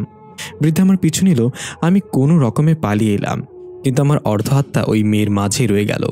এদিকে দেখা গেল ভাসিলার শারীরিক মৃত্যু ভেবে অ্যাম্বুলেন্সে করে নিয়ে যাওয়া হচ্ছে। এই বলে জিজা শেষ করলো। নাফির চোখ বেয়ে পানি পড়ছে। জিজা বলল, তুমি যদি সেদিন সামরুনের আত্মাকে ওই জগৎ থেকে ফিরে না আনতে, তাহলে আজকে সামরুন এত কষ্ট পেত না, আর না ওই ডাইনি সামরুনের আত্মা পেত। এই জন্য প্রকৃতির বিরুদ্ধে কিছু করা অনেক ভারী পড়ে নিজের উপর। নাফি আফসোস করে বলল, আমি বুঝতে পারিনি এমন কিছু একটা হয়ে যাবে। আমি শুধু সামুকে আবার দেখতে চেয়েছিলাম। জিজা নাফির হাত ধরে বলল, এখন আর আফসোস করে লাভ নেই। কাম বিগড়েছ তুমি, ঠিক করতে হবে তোমাকেই। ওই ডাইনিকে খুঁজে বের করতে হবে আগে। নাফি চোখ মুছে বলল, হ্যাঁ, আমি ঠিকই এটা করব। সামরুনকে আর কষ্ট পেতে দিব না। তার আগে ফাতিহার রাগ ভাঙানো জরুরি। চলো যাওয়া যাক। নাফি জিজার হাত ধরে বৃষ্টি ভেজা রাস্তার মাঝখান দিয়ে হাঁটছে। জিজা বলল, আচ্ছা বলো তো, হাসপাতাল কাকে বলে? নাফি হকচকে বলল, হাসপাতাল আবার কাকে বলবে? হাসপাতাল তো হাসপাতালকেই বলে, যেখানে অসুস্থ মানুষের চিকিৎসা হয়। জিজা বলল, ধুর, এটা বাহ্যিকভাবে। আমার মতে হাসপাতাল হচ্ছে জমিন থেকে আসমান পর্যন্ত যাওয়ার টোল প্লাজা। নাফি অবাকে বলল, কাজু বাদাম খাও নাকি, এত বুদ্ধি মাথায়? জিজা হাসিতে আর কিছু বলল না। একটু সামনে যেতে দেখা গেল রাস্তার পাশে সারিবদ্ধভাবে কয়েকজন ফকির মিসকিন শুয়ে আছে। নাফি তাদের দিকে তাকিয়ে বলল, এখন যদি আমি গাড়ি চালিয়ে ওদের উপরে গাড়ি উঠিয়ে দিতে পারতাম তাহলে মনে শান্তি পেতাম। জিজা ভ্রুকুচকে বলল, এটা করে শান্তি কিভাবে পাওয়া যাবে? এটা তো একটা খারাপ কাজ। নাফি বলল, আমি চাই তারা রাস্তায় এভাবে শুয়ে না থেকে হাসপাতালের বেডে আরামসে শুয়ে থাকুক। সমাজসেবা আমার রক্তে রক্তে। জিজা ঠাস করে নাফির হাতে কামড় দিয়ে রক্ত বের করে ফেলল। নাফি চিৎকার করে উঠল আর বলল, এটা কি করলে? উফ, কি ব্যথা লাগছে। জিজা বলল, তোমার রক্ত তো লাল, তার মানে তুমি মানুষ, তাহলে এমন অমানুষের মতো কথা কেন বললে? নাফি হা করে তাকিয়ে মনে মনে বলল, এমন ডেঞ্জারাস বাচ্চার জীবনও দেখিনি। দৃশ্য পরিবর্তন। থানার বাইরের দৃশ্য। সব পুলিশ সদস্যরা বাইরে দাঁড়িয়ে আছে আর তাদের চেহারায় ভয়। ভেতর থেকে বৃদ্ধা ডাইনির হুঙ্কার ভেসে আসছে। ঝাঁঝালো কণ্ঠে বলে যাচ্ছে, আমাকে ছেড়ে দে, আমি চলে যাব, ছেড়ে দে। এর মাঝে ফাতিহার বাইক এসে থামলো। ফাতিহা বাইক থেকে নেমে জিজ্ঞাসা করলো, কি ব্যাপার, সবাই বাইরে কেন, কি হয়েছে? একজন এগিয়ে গিয়ে বলল, ম্যাডাম, তার হুঙ্কারে ভেতরে থাকা যাচ্ছে না, না জানি কখন নিজেকে ছাড়িয়ে ফেলে। এটা একটা ব্যবস্থা করেন ম্যাডাম, সবাই খুব ভয় পেয়ে আছে। ফাতিহা চারপাশে তাকিয়ে দেখলো সত্যি সবাই ভীত। ফাতিহা উচ্চস্বরে বলল, ভয় পাওয়ার কোনো কারণ নেই, আমি একজনকে খবর দিয়ে এসেছি, সে এসে তার ব্যবস্থা নেবে। তখনই সেখানে একটা মেয়েকে আসতে দেখা গেল ধীর পায়ে হাঁটতে হাঁটতে। ফাতিহা চোখ ছোট ছোট করে বোঝার চেষ্টা করলো মেয়েটা কে। একটু পরিষ্কার হতেই ফাতিহা চিনতে পারলো, আরে এটা তো আতিশের সাথে থাকা সেই মেয়েটা, সে এখানে কি চায়? ফাতিহা তার দিকে এগিয়ে গিয়ে পথ আটকে দাঁড়িয়ে বলল, কি ব্যাপার, তোতা পাখির মতো গার্লফ্রেন্ড এখানে কেন? এখন আবার বলো না যে মিস্টার আতিশ তোমাকে ধোকা দিয়েছে, তার নামে মামলা করতে এসেছো। ভাসিলা খুব শান্ত গলায় বলল, আমি আমার মাকে নিতে এসেছি। ফাতিহা একটু অবাক হয়ে বলল, মাকে নিতে এসেছো মানে? কে তোমার মা? এর মাঝেই থানার ভেতর থেকে বৃদ্ধার হুঙ্কার আবার শোনা গেল। ভাসিলা বলল, ওই যে আমার মা আমাকে ডাকছে, তাকে ছেড়ে দিন। ফাতিহার চোখ কপালে উঠে গেল। বুঝতে আর বাকি রইল না ভাসিলা কোনো মানুষ না, 1 সেকেন্ডও দেরি না করে কোমর থেকে পিস্তলটা বের করে ঠাস করে গুলি চালিয়ে দিল ভাসিলার কপাল বরাবর। সেখানে দাঁড়িয়ে থাকা সবাই থমকে গেল হঠাৎ গুলির শব্দ শুনে। ভাসিলা নিচে পড়ে গেল। ফাতিহার পিস্তলের নল থেকে এখনো ধোঁয়া বের হচ্ছে। ফাতিহা চিৎকার করে বলল, এভরিওয়ান টেক পজিশন। বলতে না বলতেই নিচে পড়ে থাকা ভাসিলা এক ঝটকায় উঠে দাঁড়িয়ে গেল। কপাল থেকে বুলেটটা ঠুস করে খসে পড়ল। ক্ষতস্থান আপনা আপনি ঠিক হয়ে গেল। ফাতিহা প্রচণ্ড রেগে বলল, তোর আসলে কি? ভাসিলা ভয়ঙ্কর এক হাসিতে বলল, আমরা ঘুল। এই বলে এক ধাক্কায় ফাতিহা ছুঁড়ে ফেলে দিল। ফাতিহা উড়ে গিয়ে পুলিশ জিপের ওপর আছড়ে পড়ল। অন্য পুলিশ সদস্যদের বন্দুক লোড করতে করতেই তার আগেই ভাসিলা বিদ্যুৎ গতিতে এক এক করে সবাইকে ধোলাই করে ফেলল।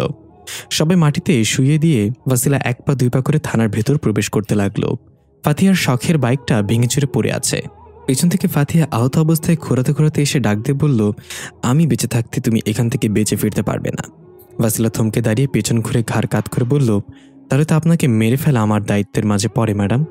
এই বলে ভাসিলা হাত বাড়িয়ে ইশারায় ফাতিহাকে উঁচু করে ফেলল দূর থেকেই। ফাতিহা হাওয়ায় ভেসে আছে, দম বন্ধ হয়ে আসছে, পা দুটো ছটফট করছে। হঠাৎ ধুলোর ঝড়ে সাথে সাথে ধেয়ে এলো ফাতিহার ভেঙে যাওয়া বাইকটা। উড়ে গিয়ে সোজা ভাসিলার শরীরে আঘাত করল। বাইকের সাথে ভাসিলাও দূরে গিয়ে ছিটকে পড়ল। ফাতিহা ধপাস করে নিচে পড়ে গেল। দেখা গেল জিজা তার নীল চোখগুলো জ্বালিয়ে ফাতিহার পেছনে হাওয়ায় ভেসে আসছে। ভাসিলা উঠে দাঁড়িয়ে জিজাকে দেখে চিনতে পেরে চিৎকার করে বলল, তুমি? জিজা চোখের পলকে ভাসিলার কাছে এসে বিদ্যুৎ গতিতে এক ঝটকা দিয়ে ভাসিলাকে ফেলে দিয়ে বলল, হ্যাঁ ভাসলিন আন্টি, আমি। রানী ফারিস্তা প্রচণ্ড রেগে বলল, পাইথন তুমি এতটা বেখেয়ালি কিভাবে হতে পারো? জিজা কোথায় যায়, কার সাথে মিশে কি করে সেটা খেয়াল তোমার আছে? এখন পর্যন্ত জিজা বাসায় ফিরেনি, আর তুমি বলছো আমাকে চিন্তা না করতে? পাইথন মাথা নিচু করে বলল, মাফ করবেন, কিন্তু জিজা আমার নাগালের বাইরে। আপনি ছাড়া সে কারোর কথা শুনেনি কখনো। যেখানে আছে চলে আসবে, আপনি শান্ত হন। ফারিস্তা রাগে দেয়ালে ঘুষি মেরে বলল, এতদিন পর পৃথিবীতে এসেছি, ভেবেছিলাম জিজাকে এক পলক দেখে চলে যাব, কিন্তু তুমি জানো না জিজা কোথায় আছে। যদি জিজার কিছু হয় তাহলে আমি তোমাকে। এই বলে পাশে তাকিয়ে দেখলো জান্নাত ভীত হয়ে এক কোণে বসে আছে। পাইথনের উপর রাগ করা জান্নাত মেনে নিতে পারছে না। ফারিস্তাটা বুঝতে পেরে নিজেকে শান্ত করে পাইথনের সামনে গিয়ে বলল, যাও জিজাকে খুঁজে নিয়ে আসো, আমি অপেক্ষা করছি। পাইথন বলল, জিজা কয়েকদিন ধরে একটা বাচ্চার আত্মাকে মুক্ত করার পেছনে লেগেছে, হয়তো এখনও সেই কাজে আছে। তবে আমার জানা মতো ওই আত্মা শুধু দিনের বেলাতেই পৃথিবীতে থাকতে পারে, রাতে তো জিজার সাথে ওই আত্মার থাকার কথা না। ফাতি একটু অবাক হয়ে বলল, সেটা কি সামরুন নামের কোনো বাচ্চার আত্মা? পাইথন চোখ বড় করে বলল, হ্যাঁ। আপনি জানলেন কি করে? ফারিস্তা একটু চিন্তিত হয়ে বলল, ভাসিলার কাছে জানতে পেরেছি ওই আত্মা রাতের বেলা যার মাঝে থাকে সে আর কেউ না বরং ভাসিলা। বৃদ্ধা ডাইনি ভাসিলাকে জীবিত করেছে সামরুনের আত্মার দ্বারা। পাইথন এখনই জিজাকে খুঁজে বের করো। ভাসিলা যদি জিজার হাতে পড়ে তাহলে ভাসিলাকে মেরে ফেলবে। দৃশ্য পরিবর্তন। ভাসিলা আর জিজা সামনাসামনি দাঁড়িয়ে। বাতাসে চারপাশে ধুলো উঠছে, কালো মেঘে আকাশের চারটা ঢেকে গেল। বিকট শব্দে বজ্রপাতের প্রতিধ্বনি শোনা গেল। এ যেন ঝড়ের পূর্বাভাস। মুহূর্তের মাঝেই মুষলধারে বৃষ্টি শুরু হলো। নফি দৌড়ে গিয়ে আহত ফাতিহাকে ধরে বলল, ঠিক আছো তুমি? ফাতিহা কোনো কথা না বলে ছিটকে মেরে নফির কাছ থেকে নিজেকে ছাড়িয়ে এগিয়ে গেল আর বলল, আমি আমার থানায় আর কোনো ভাঙচুর চাই না। তখনই থানার বিল্ডিংয়ের ওপর লাগিয়ে রাখা নেম প্লেটটা খুলে পড়ে গেল। জিজা বলল, ভাঙার জন্য আর কিছু বাকি নেই, শুধু ভ্যাসলিন আন্টির হাড্ডি ছাড়া। ভাসিলা একদম জিজার কাছে এসে বলল, তার মানে তুমি সেই ভ্যাম্প? জিজা মাথা ঝাঁকিয়ে হ্যাঁ সূচক জবাব দিল। ভাসিলা বলল, আমি তোমার সাথে লড়াই করার মতো বোকা নই, দয়া করে আমার পথ থেকে সরে যাও। তারা আমার মাকে আটকে রেখেছে, আমি তাকে নিয়ে চলে যাব। জিজা বলল, তোমার মা লোকালয়ে এসে সরাসরি হামলা করেছে, অনেক মানুষকে আহত করেছে, শাস্তি তো তাকে পেতেই হবে। ভাসিলা চোখ লাল করে সুচালো দাঁত দুটো বের করে এক ধাক্কায় জিজাকে ছুঁড়ে ফেলে দিয়ে ঝাঁঝালো কণ্ঠে বলল, আমি থাকতে আমার মাকে কেউ স্পর্শ করতে পারবে না। জিজা উঠে দাঁড়িয়ে হাত ঝাড়তে ঝাড়তে বলল, তাহলে তোমার না থাকাই উত্তম। এই বলে বিদ্যুৎ ঝটকায় ভাসিলার সামনে গিয়ে হাতে মোচড় দিয়ে উল্টে এক আছাড় মারল। ভাসিলা কুকরাতে কুকরাতে উঠে আবার জিজাকে আঘাত করতে নিলে জিজা আরেক হাত ধরে আবার আছাড় মারল আর বলল, আজকে তোমার রক্ত শোষণ করা দাঁত আমি ভেঙে দেব ভ্যাসলিন আন্টি। এই বলে ভাসিলার বুক বরাবর ঘুষি দিতে ভাসিলা খপ করে জিজার হাত ধরে রক্তাক্ত মুখে কাঁপতে কাঁপতে বলল, প্রথম কথা হলো আমার নাম ভ্যাসলিন না, ভাসিলা। আর দ্বিতীয় কথা হলো আমার দাঁত কেউ ভাঙতে আসলে আমি তার ঘাড় ভেঙে দিব। জিজা কিছু বুঝোটার আগেই ভাসিলা এক চিৎকার করে পুরো শক্তি দিয়ে জিজার বুকে ঘুষি মারল। জিজা উড়ে গিয়ে পুলিশের জিপের সাথে বাড়ি খেয়ে নিচে পড়ে গেল। পুলিশ জিপটা কয়েক হাত পেছনে চলে গেল। জিজা কাশতে কাশতে উঠে হাসি দিয়ে বলল, এটা ভালো ছিল ভ্যাসলিন আন্টি, তবে তৃতীয়টা আরেকটা কথা আছে যেটা তুমি ভুলে গিয়েছ। এই বলে চোখগুলো পুরো নীল করে রাগে গজগজ করতে করতে বলল, ভ্যাম্পকে কখনো হারানো যায় না যতক্ষণ না সে নিজের ইচ্ছেতে হারে। ভাসিলা রাগে এক ঝটকায় জিজার দিকে তেড়ে এলো। এবার জিজা হাওয়ায় ভেসে উঠে ভাসিলার গলা চেপে ধরে নিচে ছুঁড়ে মারল। ভাসিলা নিচে পড়ে একদম মাটির ভেতর অর্ধেক ঢুকে গেল। জিজা উপর থেকে উড়ে এসে ভাসিলার বুকের ওপর পড়ল। ভাসিলার মুখ দিয়ে কালো রঙের তরল পদার্থ বের হতে লাগলো। জিজা বলল, বিদায় ভ্যাসলিন আন্টি। এই বলে গলা বরাবর আঘাত করতে যাবে পেছন থেকে ডাক এলো, জিজা থামো। জিজার হাত ভাসিলার গলার কাছে গিয়ে আঘাত করার আগ মুহূর্তে থেমে গেল। পেছনে না তাকিয়ে বলে উঠল, মা। দেখা গেল রানী ফারিস্তা স্লো মোশনে হেঁটে আসছে, পেছনে পাইথনও আসছে। ফারিস্তার পরিহিত রাজকীয় পোশাকটা ধুলোর সাথে টেনে টেনে লেসড়ে গিয়েছে। নাফি দূরে দাঁড়িয়ে অবাক চোখে ফাতিহার দিকে তাকিয়ে ইশারায় জিজ্ঞাসা করলো, এটা আবার কে? ফারিস্তা জিজার থেকে একটু দূরে দাঁড়িয়ে বলল, জিজা, আমি বলছি তাকে ছেড়ে দাও, শান্ত হয়ে আমার কাছে এসো। জিজার আগে গজগজ করতে করতে বলল, না মা, সে আমাকে আঘাত করার হিম্মত দেখিয়েছে, মারতে তো তাকে হবেই। ফারিস্তা ধমকের গলায় বলল, জিজা, এটা আমি তোমার মা হিসেবে বলছি না, এটা রানী ফারিস্তার আদেশ, তাকে ছেড়ে দাও এক্ষুনি। জিজা নিজের হাতের মুষ্টি শক্ত করে চেপে ধরে উপরের দিকে তাকিয়ে গর্জন করে উঠল। জিজার গর্জনে আকাশে বজ্রপাতের সাথে বিদ্যুৎ চমকাতে দেখা গেল। ফারিস্তা সহ বাকি সবাই আকাশের দিকে তাকালো। জিজা হাতের মুষ্টি ছেড়ে দিয়ে শান্ত হয়ে ভাসিলার গালে হাত দিয়ে বলল, বাসায় গিয়ে মিলাদ দিও, জানে বেঁচে গেলে ভ্যাসলিন আন্টি। এ বলে জিজা উঠে গিয়ে ফারিস্তার সামনে দাঁড়িয়ে মাথা নুয়ে কুর্নিশ করে বলল, রানী ফারিস্তা, স্বাগতম আপনাকে পৃথিবীতে। ফারিস্তা একটু মুচকে এসে দুই হাতে জিজাকে উঠিয়ে ঘোরাতে ঘোরাতে বলল, আমার সাথে ফর্মালিটি দেখানো হচ্ছে তাই না? জিজা খিলখিল করে হাসতে হাসতে লাগলো আর বলল, আমার জন্য তোমার সময় আছে নাকি? তুমি তো আছো তোমার সাম্রাজ্য নিয়ে। জিজাকে নামিয়ে কপালে চুমু দিয়ে ফারিস্তা বলল, জানি তো আমি কত ব্যস্ত থাকি, আর তুমি তাহলে এসব করে বেড়াচ্ছ পৃথিবীতে? তোমাকে কি এই জন্য পৃথিবীতে রেখে গিয়েছে আমি? জিজা ভাসিলার দিকে দেখিয়ে বলল, তারা মামি মিলে পৃথিবীতে বিশৃঙ্খলা সৃষ্টি করছে, নিরীহ মানুষের রক্ত শুষে খেয়ে তাদের মেরে ফেলছে, তারা শাস্তির প্রাপ্য। ফারিস্তা বলল, তোমাকে কেউ পৃথিবীতে বিচারক হিসেবে ডাকিনি জিজা, আর আমি শুনলাম ইদানিং তোমার নাকি একটা আত্মা বন্ধু হয়েছে, তার জন্য নাকি সবসময় বাইরে ঘুরে বেড়াও। জিজা পাইথনের দিকে তাকিয়ে দাঁত কটমট করে বলল, ফরফর করে সব বলে দিয়েছে তাই না? গৌচু প্রসাদ। পাইথন রানী ফারিস্তার পেছনে লুকিয়ে বলল, আমি কিছু বলিনি, মুখ ফসকে বের হয়ে গেছে, চামড়ার মুখ তো, দৃশ্য পরিবর্তন। আতিশ ভাসিলাকে খোঁজার জন্য বের হয়েছে, কালো একটা হুডি, মুখে মাস্ক আর মাথায় ক্যাপ, উদ্দেশ্য থানার দিকে যাওয়া, কারণ টিভিতে ওই নিউজ দেখার পরই ভাসিলা উধাও হয়ে গেল হঠাৎ। নিশ্চয়ই থানায় আটকে রাখা হয়েছে, ওই পিশাচের সাথে ভাসিলার কোনো সম্পর্ক আছে। এসব ভাবতে ভাবতে হাঁটছে পকেটে হাত দিয়ে, আর পাইথনকে গালি দিচ্ছে গাড়িটা ভেঙে ফেলার জন্য। গাড়িটা থাকলে এখন হেঁটে হেঁটে যেতে হতো না, জরিমানাও দিল না, আবার দেখা হলে গাড়ির টাকা চাইবো তার কাছে। পর মুহূর্তে আবার ভাবলো, না ভাই, আমার জরিমানা লাগবে না, পরে না জানে আমার জানটাই নিয়ে নেয়, এরা খুব ভয়ানক হয়। তখনই আতিশ খেয়াল করলো তার ছায়ার সাথে পেছন থেকে আরেকটা লম্বা ছায়া হাঁটছে। আতিশ তাড়াতাড়ি পেছনে তাকিয়ে দেখলো সেখানে তো কেউ নেই। সামনে তাকিয়ে ছায়াটাকে আর দেখতে পেল না, মনের ভুল ভেবে আবার হাঁটা দিল। একটু সামনে যেতেই রাস্তার মোড়ে একটা বাচ্চা ছেলেকে দেখতে পেল, কি যেন খুঁজছে নিচে তাকিয়ে। অতিও একটু চিন্তিত হয়ে বিড়বিড় করে বলল, এত রাতে নির্জন রাস্তায় বাচ্চা আসলো কি করে, আর সে কি খুঁজছে? ভাবতে ভাবতে এগিয়ে গিয়ে ডাক দিল, এই পিচ্ছি, কি করছে এত রাতে এখানে? বাচ্চাটা আতিশের দিকে অদ্ভুত এক চাহনিতে বলল, আমার একটা চাবি হারিয়েছে, সেটাই খুঁজছি। আতিশ একটু ভরকে গেল আর বলল, চাবি হারিয়েছে মানে? কিসের চাবি? বাচ্চাটা বলল, কুষ্টি পাথরের একটা চাবি, যা তোমার মতো মানুষকে অমর করে রাখে। এবার আতিশ বেশ ঘাবড়ে গিয়ে তুতলানোর কণ্ঠে বলল, কে তুমি? বাচ্চাটা হাওয়ায় ভেসে আতিশের সামনে এসে বলল, আমি প্রিন্স, ইফরিত রাজ্যের রাজকুমার, অনেক কষ্টে তোমার খোঁজ পেয়েছি, ইচ্ছে করে দিবে নাকি জোর করে নিব? আতিশ তার ভীত চেহারা হঠাৎ বদলে একটু হাসিতে বলল, আমার কাছে চাবি যতক্ষণ আছে ততক্ষণ তোমাদের মতো কেউ আমার একটা চুলও ছেড়তে পারবে না। প্রিন্স রেগে গিয়ে আতিশকে ধাক্কা দিয়ে গাছের সাথে বাড়ি দিয়ে নিচে ফেললে বলল, চুল ছেড়তে না পারি, বাঁকা তো করতে পারবো। দৃশ্য পরিবর্তন। ফারিস্তা ভাসিলার কাছে গিয়ে বলল, তোমাকে এখানে কেন পাঠিয়েছিলাম আমরা, আর তুমি কি করছো এসে? ভাসিলা বলল, মাফ করবেন রানী ফারিস্তা, আমি আমার কাজে ছিলাম, কিন্তু তারা আমার মাকে আটকে রেখেছে, এটা শুনে ছুটে এসেছি। ফারিস্তা উচ্চস্বরে বলল, ভাসিলার মাকে নিয়ে আসা হোক, আর এখানে আর কোনো ঝামেলা চাই না। ফাতিহা বলল, আপনি কি? আমি আপনার কথা কেন শুনবো? নাফি দৌড়ে এসে ফাতিহাকে বলল, এতক্ষণে বোঝনি উনি কি? চুপচাপ তা করে যাওনি বলে, না হলে মশার মতো টিপে মেরে ফেলবে। ফাতিহা একটু ভেবে ভেতরে গিয়ে কিছুক্ষণ পর শিকল টানতে টানতে বৃদ্ধাকে নিয়ে আসলো। বৃদ্ধার চেহারা তার আর্ধপাকা চুল দিয়ে ঢাকা ছিল, মুখ দিয়ে গড়গড় করে শব্দ করছিল। জিজার চোখ ছোট ছোট করে দেখলো, কেমন যেন চেনা চেনা লাগছে। একই অবস্থা নাওফির। নাওফি এক পা দুই পা করে আগাতে লাগলো, অবাক চোখে তাকিয়ে। ভাসিলা খোরাতে খোরাতে গিয়ে বৃদ্ধার চুলগুলো চেহারার ওপর থেকে সরিয়ে বলল, মা, ভয় পেও না, কিচ্ছু হবে না তোমার। বৃদ্ধার চেহারা দেখার পর নাওফির হা করে তাকিয়ে রইল। জিজা তাকালো নাফির দিকে আর বলল, নাফি, এটা সেই ডাইনি যে সামরনের আত্মা বশ করেছে। নাফি বলে উঠল, আমি তাকে চিনতে পেরেছি। এই ডাইনি মাঝপথ থেকে সামরনের আত্মাকে নিয়ে গিয়েছে, তার জন্য আমি ব্যর্থ হয়েছি। ফারিস্তা সব শুনে বলল, তাহলে ভাসিলাই সেই মেয়ে যার মাঝে জিজার বন্ধু সামরনের আত্মা প্রবেশ করানো হয়েছে। সবার চোখে এক বিস্ময়ের ছাপ, দৃশ্য পরিবর্তন। সামরন আর তাইবাও হাত ধরে কোথায় যাচ্ছে। সামরন বলল, জানো, আমি নাফি নামের ওই লোকটার বাসায় গিয়েছিলাম আজ। সেখানে গিয়ে আমার অদ্ভুত অনুভূতি হয়েছে।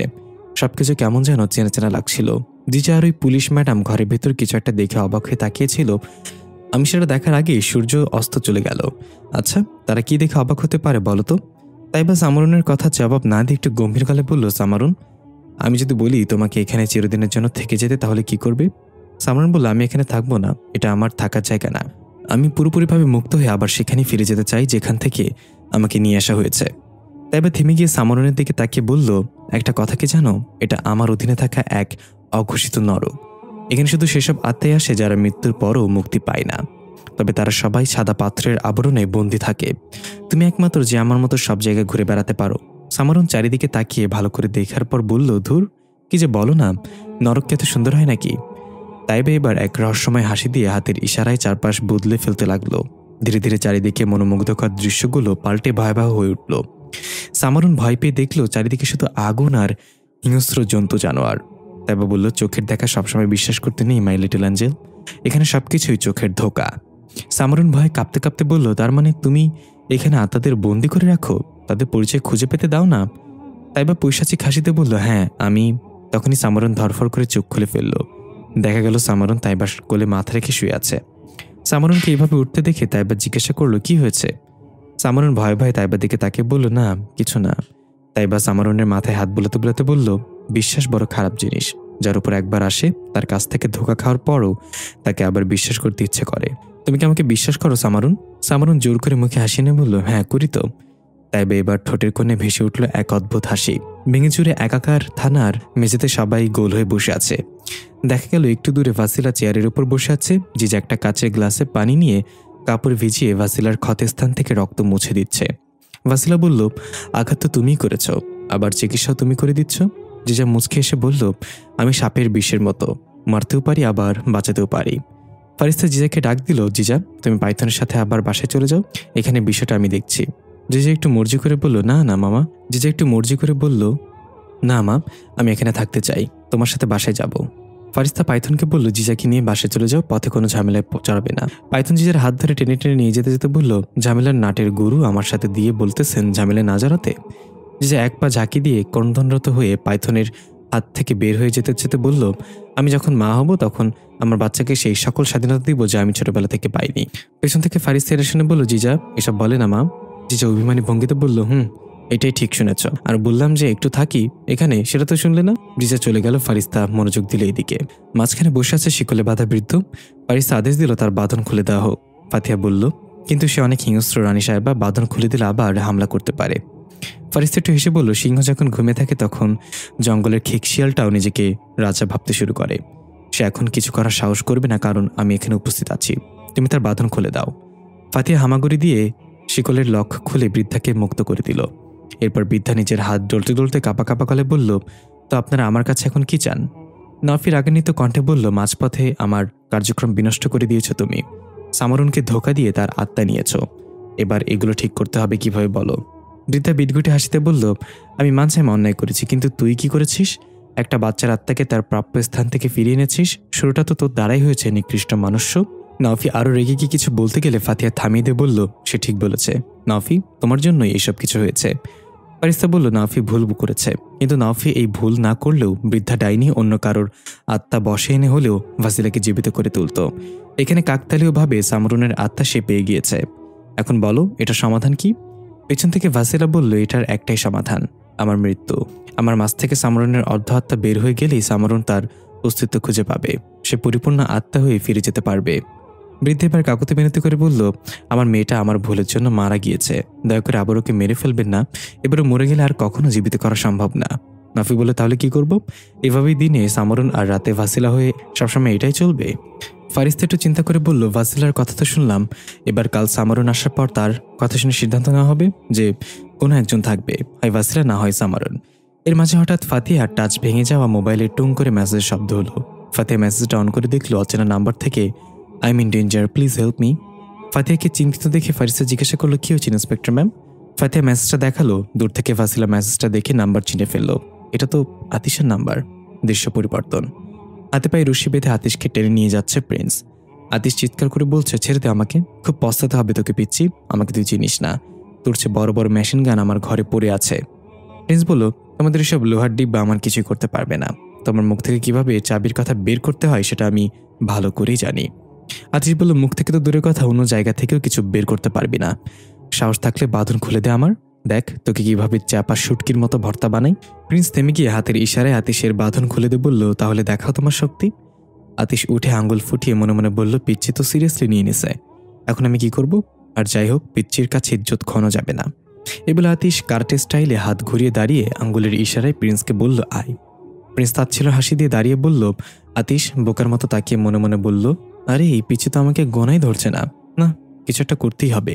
এই বলে হা করে এক চিৎকার দিয়ে প্রিন্সের দিকে তেড়ে গেল আতিশ। প্রিন্স তার হাত লম্বা করে আতিশকে এক ঘুষি মেরে ছুঁড়ে ফেলল দূরে। আতিশ চেক বেকার মতো পড়ে রইল আর কুতকুত করে বলল, এর প্রতিশোধ আমি মরার পর ভূত হয়ে নেব দেখিস। প্রিন্স উড়ে এসে আতিশের বুকের উপর বসে গলা চেপে ধরে বলল, অনেক হয়েছে, এখন বলো চাবি কোথায়, না হলে তোমার হাত ভেঙে ফেলবো আমি।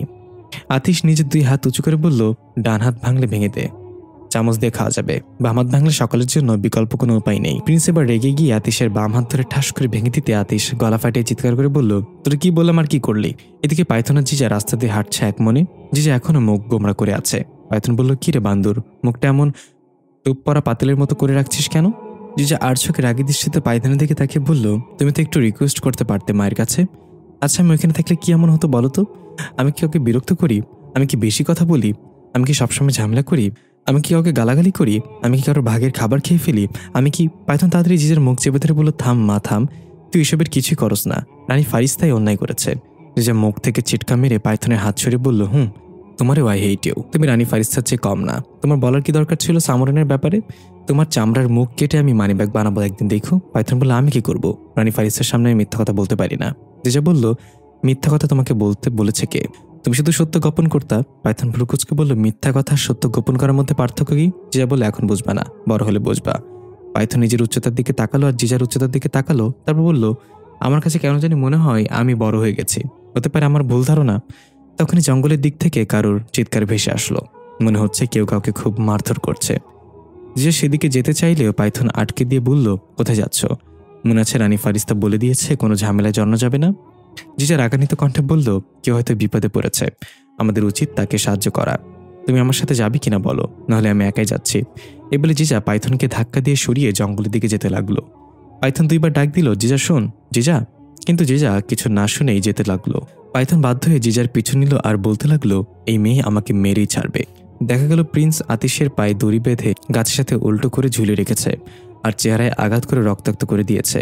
আতিশ রক্তমাখা মুখে হাসতে লাগলো। প্রিন্স অবাক হয়ে জিজ্ঞাসা করলো, এখন কোন খুশিতে হাসছো তুমি? আতিশ বলল, আমার ভাগ্যটা অনেক ভালো। প্রিন্স বলল, গাছের সাথে উল্টো হয়ে ঝুলে আছো, চেহারা দুমড়ে মুচড়ে দিয়েছে মেরে, তবু বলছো ভাগ্য ভালো?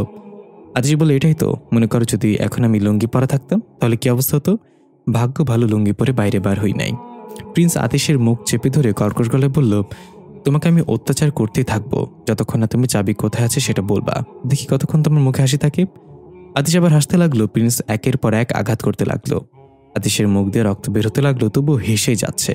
হঠাৎ পেছন থেকে একটা গাছের লতা এসে প্রিন্সের গলায় পেঁচিয়ে গেল। কিছু বুঝে ওঠার আগেই একটানে প্রিন্স উড়ে গিয়ে গাছের সাথে বাড়ি খেয়ে নিচে পড়ে গেল। আতিশ হাসি থামিয়ে ঝাপসা চোখে তাকিয়ে দেখলো একটা বাচ্চা মেয়ে দাঁড়িয়ে আছে। আতিশ বিড়বিড় করে বলল, আমি শালা জীবনে মেশিন গান আর পিস্তল নিয়ে কাটিয়ে দিলাম, আর এদিকে এই পিচ্চিগুলো এত পাওয়ারফুল কিভাবে হয়ে গেল? প্রিন্স উঠে এদিকে তাকিয়ে রাগী কণ্ঠে বলল, জিজা তুমি এখানে? জিজা বলল, আমারও তো একই প্রশ্ন, তোমাকে তো আমি রাম ধোলাই দিয়ে তোমার রাজ্যে ফেরত পাঠিয়েছিলাম, আবার এসেছে বিশৃঙ্খলার সৃষ্টি করতে। প্রিন্স কর্কশ গলায় বলল, তোমার সাথে আমার ঝামেলা শেষ জিজা, তাই আমার পথের কাটা হবে না, দয়া করে আমাকে আমার কাজ করতে দাও। তখনই সেখানে পাইথন চলে আসলো এবং প্রিন্সকে দেখে ঘাবড়ে গিয়ে বলল, লর্ডের পুত্র তুমি আবার এসেছ? আতিশ ঝুলন্ত অবস্থায় চোখ বন্ধ করেছিল। পাইথনের কণ্ঠ শুনে ধাপ করে চোখ খুলে বলল, আরে পাইথন ভাই, আপনিও চলে এসেছেন? এবার আর আমার ভয় নেই, আমি নিশ্চিত আপনি আমাকে বাঁচিয়ে নেবেন। পাইথন ওইদিকে তাকিয়ে বলল, কে রে তুই? আতিশ রেগে প্রিন্সকে দেখালো, দেখ 5 ইঞ্চির পিচ্ছি, মেরে আমার চেহারার লাইন বিগড়ে দিয়েছিস, এখন আবার পাইথন ভাইকে আমাকে চিনতে পারছে না।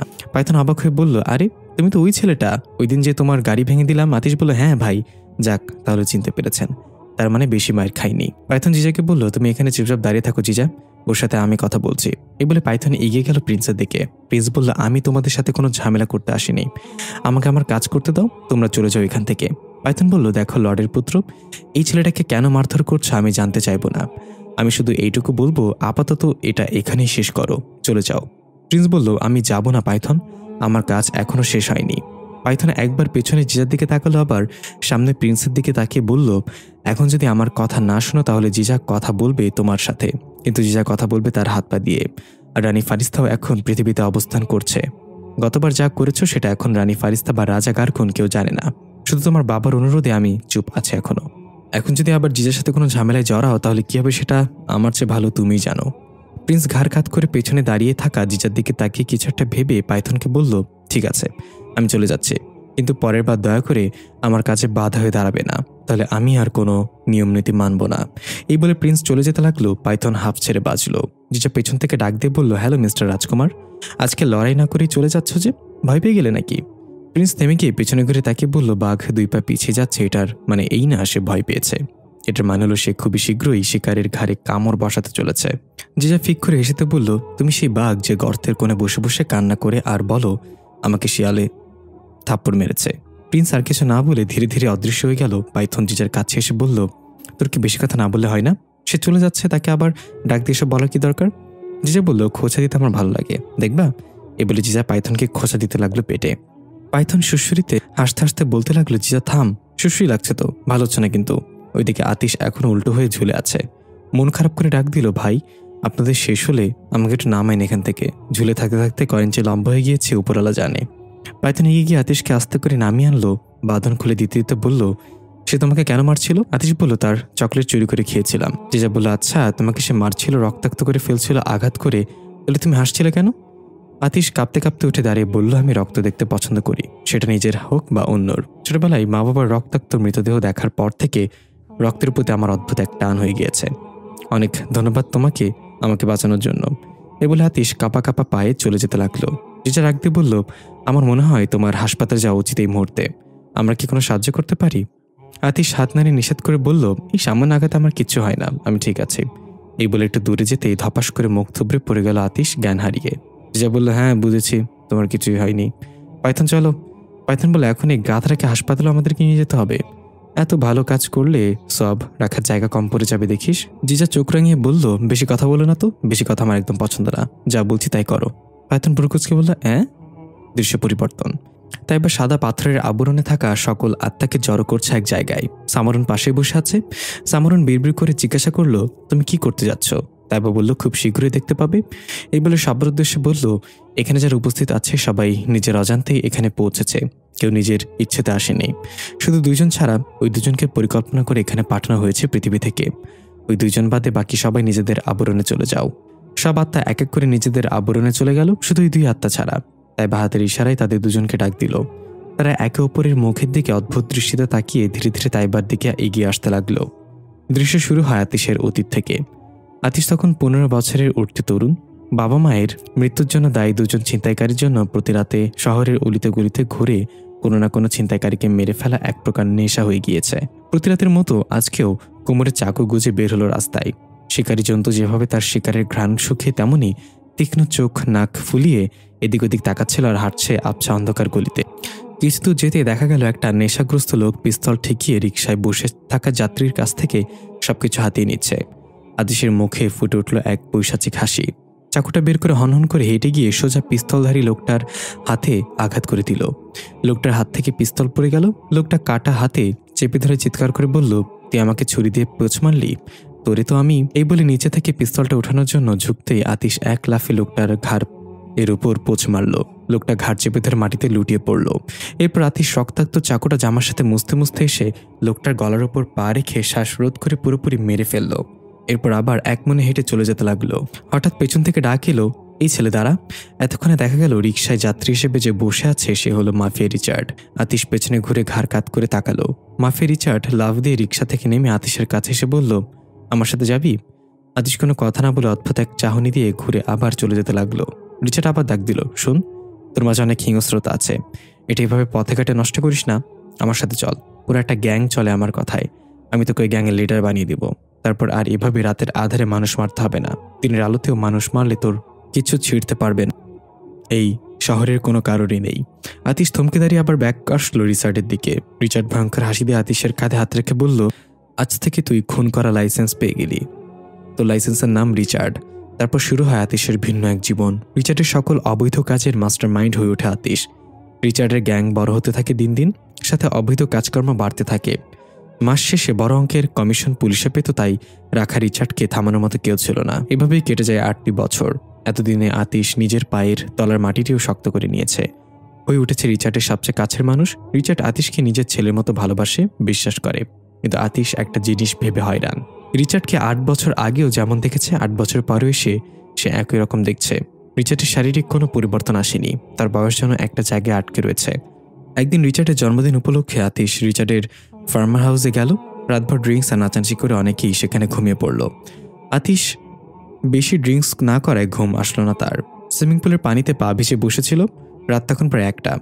আতিশ দেখতে পেল রিচার্ড ড্রিঙ্কসের গ্লাস হাতে নিয়ে হেলে দুলে কোথাও যাচ্ছে একা একা। আতিশ কৌতূহলবশত রিচার্ডের পিছু নিল। একটু দূর থেকে ডাক দিল, বস কোথায় যাচ্ছেন? রিচার্ড পিছু ফিরে তাকিয়ে চোখ ঝাপটাতে ঝাপটাতে মুখ বাঁকি হাসিতে বলল, আতিশ মাই সন, চল, আজকে তোকে আমার সবচেয়ে বড় গোপনীয়তা দেখাবো। এই বলে রিচার্ড হাঁটা দিল। আতিশ কৌতূহল নিয়ে রিচার্ডের পিছু গেল। একটু দূরে গিয়ে ডাস্টবিনের বিল্ডিংয়ের এক কোণে ডাস্টবিনের ঢাকনাটা টান দিয়ে সরিয়ে ফেলল রিচার্ড। এরপর আতিশের দিকে তাকিয়ে আওড়াতে আওড়াতে বলল, ফলো মি। আতিশ দেখল রিচার্ড ডাস্টবিনের ভিতর নেমে যাচ্ছে মই বেয়ে। কিছু না বলে আতিশও নামল রিচার্ডের সাথে। আতিশ অবাক হয়ে গেল, ডাস্টবিনের ঢাকনার আড়ালে রিচার্ড এখানে লুকিয়ে রেখেছে কোটি কোটি টাকা। দেয়ালে দেয়ালে অস্ত্র ঝুলানো। রিচার্ড 2 হাত 2 দিকে প্রসারিত করে বলল, this is my secret planet my son. Atish হাঁ করে সবকিছু দেখছে চোখ ঘুরিয়ে ঘুরিয়ে। আতিশ জিজ্ঞাসা করলো, বস আপনি আমার কাছে কেন প্রকাশ করলেন এটা? আমি যদি আপনাকে ধোকা দিই তো? রিচার্ড হাসতে হাসতে আতিশের কাছে এসে সিগারেটের ধোঁয়া তার মুখে ফুঁকে বলল, তুই আমার ছেলে বুঝলি, ছেলে কখনো বাপকে ধোকা দেয় না। আতিশ হাসিতে বলল, তাহলে বস আমি একটা কথা জানতে চাই আজ আপনার কাছে। অনেকদিন ধরে বলবো বলবো করে সাহস করে ওঠেনি। রিচার্ড অভয়তে বলল, বল আতিশ বল, আজ তোর জন্য সব উন্মুক্ত। আতিশ বলল, বস আপনাকে আমি 8 বছর আগে যেরকম দেখেছিলাম এখনো ঠিক সেরকম আছেন, আপনার একটু পরিবর্তন হননি। এর পেছনে রহস্য কি বস? রিচার্ড নেশার ঘরে একটু একটু ঝাপসা দেখতে লাগলো, তবুও হাসি দিয়ে আওড়াতে আওড়াতে বলল, এই সিক্রেট আজ পর্যন্ত কাউকে বলিনি আমি, কিন্তু তুই আমার ছেলে তাই তোকে বলছি। এই বলে রিচার্ড গিয়ে পাশে থাকা একটা লোহার সিন্দুক খুলল, যেটা পিন সেট করে লক রাখা হয়েছে। আতিশ অবাক হয়ে সব দেখছে। সিন্দুক খুলে রিচার্ড গ্লাসের আবরণের বেষ্টিত একটি বক্স বের করল। তার ভেতরে দেখা গেল একটা সাদা রঙের অদ্ভুত চাবি। আতিশের চোখ জলজল করে উঠল চাবিটা দেখে। আতিশ এগিয়ে এসে সেটা স্পর্শ করতে নিলে রিচার্ড খপ করে তার হাত ধরে বলল, নো মাই সন, এটা স্পর্শ করা যাবে না। আতিশ নিজেকে সামলে নিয়ে বলল, বস এটা কিসের চাবি, আর এর সাথে আপনার সম্পর্ক কি? রিচার্ড বলা শুরু করলো, আমরা ছোটবেলায় যখন খেলাধুলা করতাম বিকালবেলা, সেখানে হঠাৎ করে একদিন একটা গায়েবী পাহাড় ভেসে ওঠে। আগে কখনো ওই পাহাড় দেখা যায়নি ওখানে। কাকতালীয়ভাবে আমার বাবাই সেদিন বাজার থেকে ফেরার সময় প্রথমে সেই পাহাড়টা দেখতে পায়। সেখানে ওই পাহাড় দেখে কৌতূহলবশত কাছ থেকে দেখার জন্য এগিয়ে গেলেন বাবা। পাহাড়ের চূড়ায় ওঠার জন্য সুন্দর একটা রাস্তাও তৈরি করা ছিল। বাবা ধীরে ধীরে পাহাড়ের চূড়ায় উঠে এদিক সেদিক তাকিয়ে পা বাড়াচ্ছিল। তখনই হঠাৎ বাবা একটা গর্তে পড়ে গেল। গর্ত বলে ভুল হবে, সেটা ছিল একটা সুড়ঙ্গ। বাবা হাতে ব্যথা পেয়ে হাত ডলতে ডলতে চিৎকার করতে লাগলো, আমাকে বাঁচাও, কেউ আছো, আমাকে বাঁচাও। কিন্তু তখন সেখানে আশেপাশে কেউ ছিল না, তাই বাবার গলার আওয়াজ কারো কাছে পৌঁছালো না। বাবা ভীত সন্ত্রস্ত হয়ে আশেপাশে তাকাতে লাগলো। দেখা গেল সেখানে চুপচুপ রক্ত পড়ে আছে। একটা কাঠের বক্স দেখা গেল। বাবা বক্সটা দেখে বুঝতে পারলো ভেতরে তরবারির মতো কিছু ছিল। আরও বুঝতে পারলো এখানে নিশ্চয়ই কোনো লড়াই হয়েছে। কিন্তু হঠাৎ করে এখানে পাহাড় ভেসে ওঠা, তার উপর এমন একটা সুড়ঙ্গ, আবার রক্ত, কি হয়েছিল এখানে? এগুলো ভাবতে ভাবতেই বাবার চোখ গেল এক কোণে পড়ে থাকা একটা ঝলমলে বস্তুর ওপর। বাবা ধীরে ধীরে সেদিকে এগিয়ে গিয়ে বস্তুটা প্রথমে পা দিয়ে নাড়া দিয়ে দেখল এটা তো একটা চাবি, তবে দেখতে বেশ অদ্ভুত। বাবা আর কিছু চিন্তা না করে চাবিটা হাতে নিতেই বাবার চোখে একটা দৃশ্য ভেসে উঠল। একজন রানীর মতো দেখতে সুন্দরী মহিলার আর একজন সাধারণ মেয়ের মধ্যে লড়াই হচ্ছে। মেয়েটা ওই মহিলাকে রানী সিলভিয়া বলে সম্বোধন করছিল। লড়াইয়ের সময় রানীর কাছ থেকে এই চাবিটা পড়ে গিয়েছে ছিটকে। বাবার হুঁশ ফিরে এলো। বাবা দেখল হাতের মধ্যে চাবিটা জলজল করে জ্বলছে। বাবা চাবিটা নিয়ে অনেক কষ্টে সেই সুড়ঙ্গ থেকে বের হয়ে বাসায় চলে এলো। তারপর কেটে গেল কয়েক বছর। আমরা খেয়াল করলাম বাবা ঠিক ওইরকম আছে যেমনটা কয়েক বছর আগে দেখেছিলাম। বাবা পরিবর্তন হচ্ছে না, বয়সের ছাপ তার চেহারায় পড়ছে না। সবসময় মনে হতো বাবা হয়তো কিছু লুকায় আমাদের কাছ থেকে। আমার বয়স যখন 25 বছর, তখনও আমার বাবাকে দেখে মনে হতো 30 বছরের টকবকে তরুণ। একদিন বাবাকে আমি একান্তে এই সিক্রেট বলার জন্য চাপ দিলাম। অনেক জোরজোরির পর বাবা বলতে রাজি হলো এবং বলল কাউকে যেন না বলি। আমি বাবাকে কথা দিলাম। তারপর বাবা আমাকে লুকিয়ে রাখা চাবিটা দেখালো আর বলল, এই চাবি যার কাছে থাকবে সে কখনো বুড়ো হবে না, তার বয়স বাড়বে না, এটা একটা জাদুকরি চাবি। এই পর্যন্ত বলে রিচার্ড থামলো। ড্রিঙ্কসের গ্লাসে চুমুক দিয়ে আবার একটা সিগারেট টান মারল। আতিশ সব শুনে অবাক হয়ে বলল, তাহলে আপনার বাবা এখন কোথায়, আর এই চাবি আপনার কাছে আসলো কিভাবে? রিচার্ড একটা শয়তানি হাসি দিয়ে ওপরে তাকিয়ে বলল, ভালো থেকো বাবা। আতিশ অবাক হয়ে জিজ্ঞাসা করলো, তার মানে আপনি আপনার বাবাকে মেরে ফেলেছেন এই চাবির জন্য? রিচার্ড বলল, কিছু পেতে হলে কিছু হারাতে হয় আতিশ। এই বলে আবার ড্রিঙ্কসে চুমুক দিল। আতিশের মনে লোভ জেগে উঠল। আতিশ চাবিটার দিকে অদ্ভুত দৃষ্টিতে তাকিয়ে রইল। রিচার্ড এটা খেয়াল করে চাবিটা সিন্ধুকে আবার বন্ধ করে দিল। তারপর মাতাল কণ্ঠে বলল, চলো এবার যাওয়া যাক। আতিশ রিচার্ডের পিছু পিছু যাচ্ছিল আর বারবার পেছনে ওই সিন্ধুকের দিকে তাকাচ্ছিল। হঠাৎ আতিশ কোমর থেকে একটা পিস্তল বের করে সোজা রিচার্ডের পিঠে গুলি করে দিল। রিচার্ড ধপাস করে মুখ থুবড়ে পড়ে গেল। আতিশ বলল, সরি বস, আপনি বলেছেন কিছু পেতে হলে কিছু হারাতে হয়। আপনি আপনার আপন পিতাকে মেরে ফেলেছেন এটার জন্য, আর আমি আপনার পালিত ছেলে হয়ে কিভাবে আপনাকে ছেড়ে দিতে পারি বলেন? এই বলে আতিশ সিন্ধুকের লক খুলে চাবিটা নিয়ে চিরদিনের জন্য রিচার্ড গ্যাং ছেড়ে পালিয়ে এলো। দৃশ্য ফিরে এলো বর্তমানে। দেখা গেল আতিশ হাসপাতালের বেডে হেলান দিয়ে শুয়ে আছে।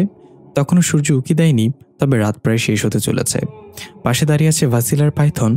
আতিশ এতক্ষণ সবকিছু বলছিল ভাসিলাকে। ভাসিলা একটু রাগান্বিত দৃষ্টিতে তাকিয়ে আতিশের দিকে এগিয়ে গেল। আতিশ ঘাবড়ে গিয়ে বলতে লাগলো, বিশ্বাস করো আমি কিছু করিনি। চোরের ঘর থেকে চুরি করা কি পাপ নাকি? ভাসিলা আতিশের একদম সামনে গিয়ে রাগান্বিত চেহারার মুহূর্তে বদলে ফেলে ফিক করে হাসিতে আতিশকে জড়িয়ে ধরে বলল, থ্যাংক ইউ। আমি যা খুঁজছিলাম সেটা আপনার কাছেই। উফ, ভাবতে কি যে ভালো লাগছে। আমি ভেবেছিলাম কোথায় না কোথায় খুঁজতে হবে, এখন তো দেখি আমার ঘরেই আমার চাবি। একদম ঠিক করেছেন ওই লোকের কাছ থেকে চাবিটা চুরি করে। পাইথন 2 হাত দিয়ে চোখ বন্ধ করে আঙ্গুলের ফাঁক দিয়ে তাকিয়ে বলল, কিছু তো লজ্জা করো, আমি এখানে একজন সিনিয়র মানুষ দাঁড়িয়ে আছি, আমার সামনে ঝাপঝাপটি শুরু করে দিয়েছ। ভাসিলা তাড়াতাড়ি আতিশকে ছেড়ে দিতে চাইলেও আতিশ আরো শক্ত করে জড়িয়ে ধরল, বলল, আপনি ধরে থাকেন তো, যার লজ্জা করবে সে চোখ বন্ধ করে রাখুক। সিনিয়রদের কখনো জুনিয়রদের ভালোবাসা সহ্য হয় না। পাইথন বলল, চুপ কর, আমারও গার্লফ্রেন্ড আছে, তোরটার চেয়েও বেশি সুন্দরী, একদম চাঁদনি রাতের কার্নিশে বসে থাকা সাদা রঙের পরীর মতো। আতিশ বলল, আমার আর গার্লফ্রেন্ড দেখেন মিয়া? না থাক, আপনার দেখা লাগবে না, আমি দেখি। আমার গার্লফ্রেন্ডকে দেখলে মনে হয় শিশির ভেজা ঘাসে সদ্য জন্ম নেওয়া নিষ্পাপ এক ঘাস পরি, কত মসৃণ সে দেখতে।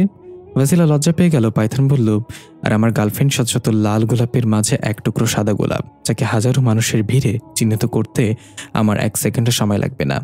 আতিশ বলল, রাখেন ভাই আপনাদের সাদা গোলাপ, আমার গার্লফ্রেন্ড হলো বিশাল মহাসমুদ্রের মাঝখানে ফুটে থাকা এক অমূল্য শাপলা ফুল, যাকে ধরতে গেলে মৃত্যু নিশ্চিত। পাইথন কিছু বলতে যাবে, তখনই ভাসিলা আতিশের বুকে ঢলে পড়ল। আতিশ অস্থির হয়ে ডাকতে লাগলো, ভাসিলা, কি হলো? এই ভাসিলা। পাইথন জানালা দিয়ে বাইরে তাকিয়ে বলল, অস্থির হওয়ার দরকার নেই, সূর্য উঠে গিয়েছে, ভাসিলার আত্মা তার শরীর ছেড়ে দিয়েছে, আবার সন্ধ্যা পর্যন্ত অপেক্ষা করতে হবে। দৃশ্য পরিবর্তন। জিজা নাক ডেকে ঘুমাচ্ছে। বাসায় এসে ফারিস্তার জান্নাত একসাথে কিচেনে নাস্তা তৈরি করছে সকলের জন্য। ফারিস্তা জিজ্ঞাসা করলো, তোমার শরীর এখন কেমন আছে? আমি পাইথনের কাছে সব শুনেছি, ভালো ধকল গিয়েছে তোমার উপর দিয়ে। জান্নাত বলল, হ্যাঁ, যা গেল আমার উপর দিয়ে কি আর বলবো, তবে এখন মোটামুটি ঠিক আছে। ফারিস্তা বলল, ভয় পাওনি? মৃত্যুকে এত কাছ থেকে দেখে আসলে কেমন ছিল অনুভূতি? জান্নাত বলল, খুব ভয়ানক। যার কষ্ট পেয়ে ডিপ্রেশনে পড়ে ধোকা খেয়ে ভাবে যে মরে গেলে হয়তো ভালো হবে, তারা যদি মৃত্যুকে একবার কাছ থেকে দেখতো তাহলে বেঁচে থাকার জন্য উপরওয়ালার কাছে রোজ ফরিয়াদ করত। তবে আমার বিশ্বাস ছিল পাইথন আমার কিছু হতে দিবে না, সে আমাকে বাঁচিয়ে নেবে। ফারিস্তা একটু মুচকি হেসে বলল, তাহলে তোমরা বিয়ে করছো কবে, নাকি এমনভাবে চলবে সারা জীবন? জান্নাত একটু লজ্জা পেয়ে বলল, বিয়ে করলে তো করেই ফেললাম, আর কয়েকটা দিন চলুক। পেছন থেকে চিচা হাই তুলতে তুলতে বলল, তোমাদের বিয়েতে আমি আর আমার স্বামী আর বাচ্চাকে নিয়ে যেতে পারবো, আগেই দাওয়াত দিয়ে রাখলাম। ফারিস্তা ধমক দিয়ে বলল, এসব কি কথা জিজা, ঘুমিয়ে গেল তোমার? জিজা বলল, ঘুমাতে আর পারলাম কই, দাড়ি মুখ সব পেকে যাচ্ছে একজনের, সে এখন বলে আর কয়েকদিন চলুক, এভাবে বিয়ে করবে না, ফ্রেম করে বেড়াবে, ঢং দেখে বাঁচি না। এই বলে মুখ ভেঙচি মারলো। ফারিস্তা মুচকে আসলো। জান্নাত বলল, ওই বান্দর, তুই আমার দাড়ি মুচ কই দেখলি? আমি মেয়ে মানুষ। জিজা বলল, পার্লারে গিয়ে প্রতি সপ্তাহে আপার লিপস থ্রেডিং না করালে এতদিন তোমার মোচের সাথে আমি দোলনায় ঝুল খেতে পারতাম। জান্নাত দাঁত কটমট করে বলল, চুপ কর। ফারিস্তা হাসতে হাসতে বলল, হয়েছে হয়েছে জিজা, যাও ফিরে এসে আসো। আর সূর্যোদয় উঠে তো গেল, কই তোমার সে বন্ধু আত্মা সামারুন এখনো তো এলো না? জিজা একটু চিন্তিত হয়ে বললো, এতক্ষণ তো চলে আসার কথা, আসছে না কেন তাহলে? এই বলে বেলকুনিতে গিয়ে বাইরে তাকিয়ে সামারুনকে খুঁজলো, কিন্তু কোথাও দেখা গেল না। জিজা মাথা চুলকে বলল, আসছে না কেন? ফ্লাইট মিস করলো নাকি? আবহাওয়া তো ঠিকই আছে, নাকি ট্রাফিক জ্যামে আটকে গেল? দৃশ্য পরিবর্তন। সামারুনকে একটা পাথর দিয়ে চাপা দিয়ে রাখা হয়েছে। সামারুন অনেক কষ্ট পাচ্ছে, দম বন্ধ করে রাখছে, দম নিতে পারছে না একদমই। কান্না করতে করতে বলল, কি চাও তুমি? আমাকে এভাবে আটকে রেখেছো কেন? আমার পৃথিবীতে যাওয়ার সময় হয়েছে, দয়া করে আমাকে যেতে দাও। আমরা দেখতে পাই তাইবার অন্য এক রূপ। কালো পোশাকে চুলগুলো সাপের মতো পেঁচানো, হাতের নখ বড় বড়, ঠোঁটগুলো কালো কুচকুচে আর চোখের কালো কালো দাগ। তাইবা হাসতে হাসতে বলল, আমি জানি তুমি কিছু হলেও আজ করতে পেরেছ। তোমাকে তো আর পৃথিবীতে যেতে দেওয়া হবে না। তুমি জিজাকে সবকিছু বলে দেওয়ার পরিকল্পনা করেছিলে, তাই না? সামারুন বলল, তুমি কি ভেবেছো আমাকে আটকে রাখলে জিজাকে থামিয়ে রাখতে পারবে? জিজা নিশ্চয়ই এখানে আসার রাস্তা খুঁজে নিয়েছে ইতিমধ্যে, তৈরি হয়ে নাও। নওফিয়ার জিজা সামনাসামনি বসে আছে, মাঝখানে রাখা আছে ফাসিলার আত্মাবিহীন দেহটা। পেছনে দেয়ালের সাথে হেলান দিয়ে দাঁড়িয়ে আছে ফাতিহা। নওফি ফাতিহাকে উদ্দেশ্য করে বলল, দেয়াল তো পড়ে যাচ্ছে না, ওটা সাপোর্ট দিয়ে রাখার দরকার নেই, এখানে এসে বসতে পারো। ফাতিহা বলল, আমি তোমার ফালতু কথা শোনার জন্য এখানে আসিনি, তুমি তোমার কাজ শুরু করো নওফি। জিজা উঠে গিয়ে ফাতিহার সামনে দাঁড়িয়ে বলল, আন্টি ক্ষমা করে দিন না, মানুষের বাঁচেই বা কয়দিন। এখন আমার এমন কিছু করতে যাচ্ছি, জানি না সেখান থেকে জীবিত ফেরা যাবে কিনা। যদি মানুষটাই না থাকে তাহলে তার ভুলগুলো দিয়ে কী করবেন? ফাতিহা অশ্রুসিক্ত চোখে জিজার দিকে তাকালো। নওফি উঠে এসে ফাতিহার হাত ধরে বলল, আমি জানি আমি ভুল করেছি, এখন এই ভুলটা শুধরানোর চেষ্টা করছি। এই সময়টা আমার সাথে থেকে দয়া করে। ফাতিহা কিছু না বলে চুপ করে রইল। জিজা নওফির পায়ে লাথি দিয়ে ধাপ করে নওফিকে ফাতিহার বুকের উপর ফেলে দিয়ে বলল, এবার কাজ হয়ে যাবে। নওফি তাড়াতাড়ি ফাতিহাকে ছেড়ে দিয়ে বলল, সরি, বিশ্বাস করো আমি করিনি, এটা এই পিচ্চি করেছে। ফাতিহা এবার হাসি দিয়ে একটানে নওফিকে বুকে নিয়ে বলল, এই পিচ্চি জানে কি করলে আমার রাগ ভাঙবে, আর তুমি বুড়া হয়েও জানো না। জিজা বলল, সে বুড়া হয়েছে বাতাসে, এবার চলো আমাদের দেরি হয়ে যাচ্ছে, সামারুন নিশ্চয়ই বিপদে পাচ্ছে। নওফি বলল, তুমি এত শিওর কিভাবে? আমার সেখানে গিয়ে যদি সামারুনকে না পাই তখন কি হবে? জিজা বলল, সূর্যের আলো ফুটেছে অনেক আগে, এতক্ষণে সামারুন এখানে থাকার কথা, যেহেতু সে আসেনি তার মানে তাকে যে কোনোভাবে আসতে দেওয়া হয়নি। নওফি বলল, এটা কি করতে পারে সামারুনের সাথে? জিজা এক রহস্যময় হাসিতে বলল, তাইবা। দৃশ্য পরিবর্তন।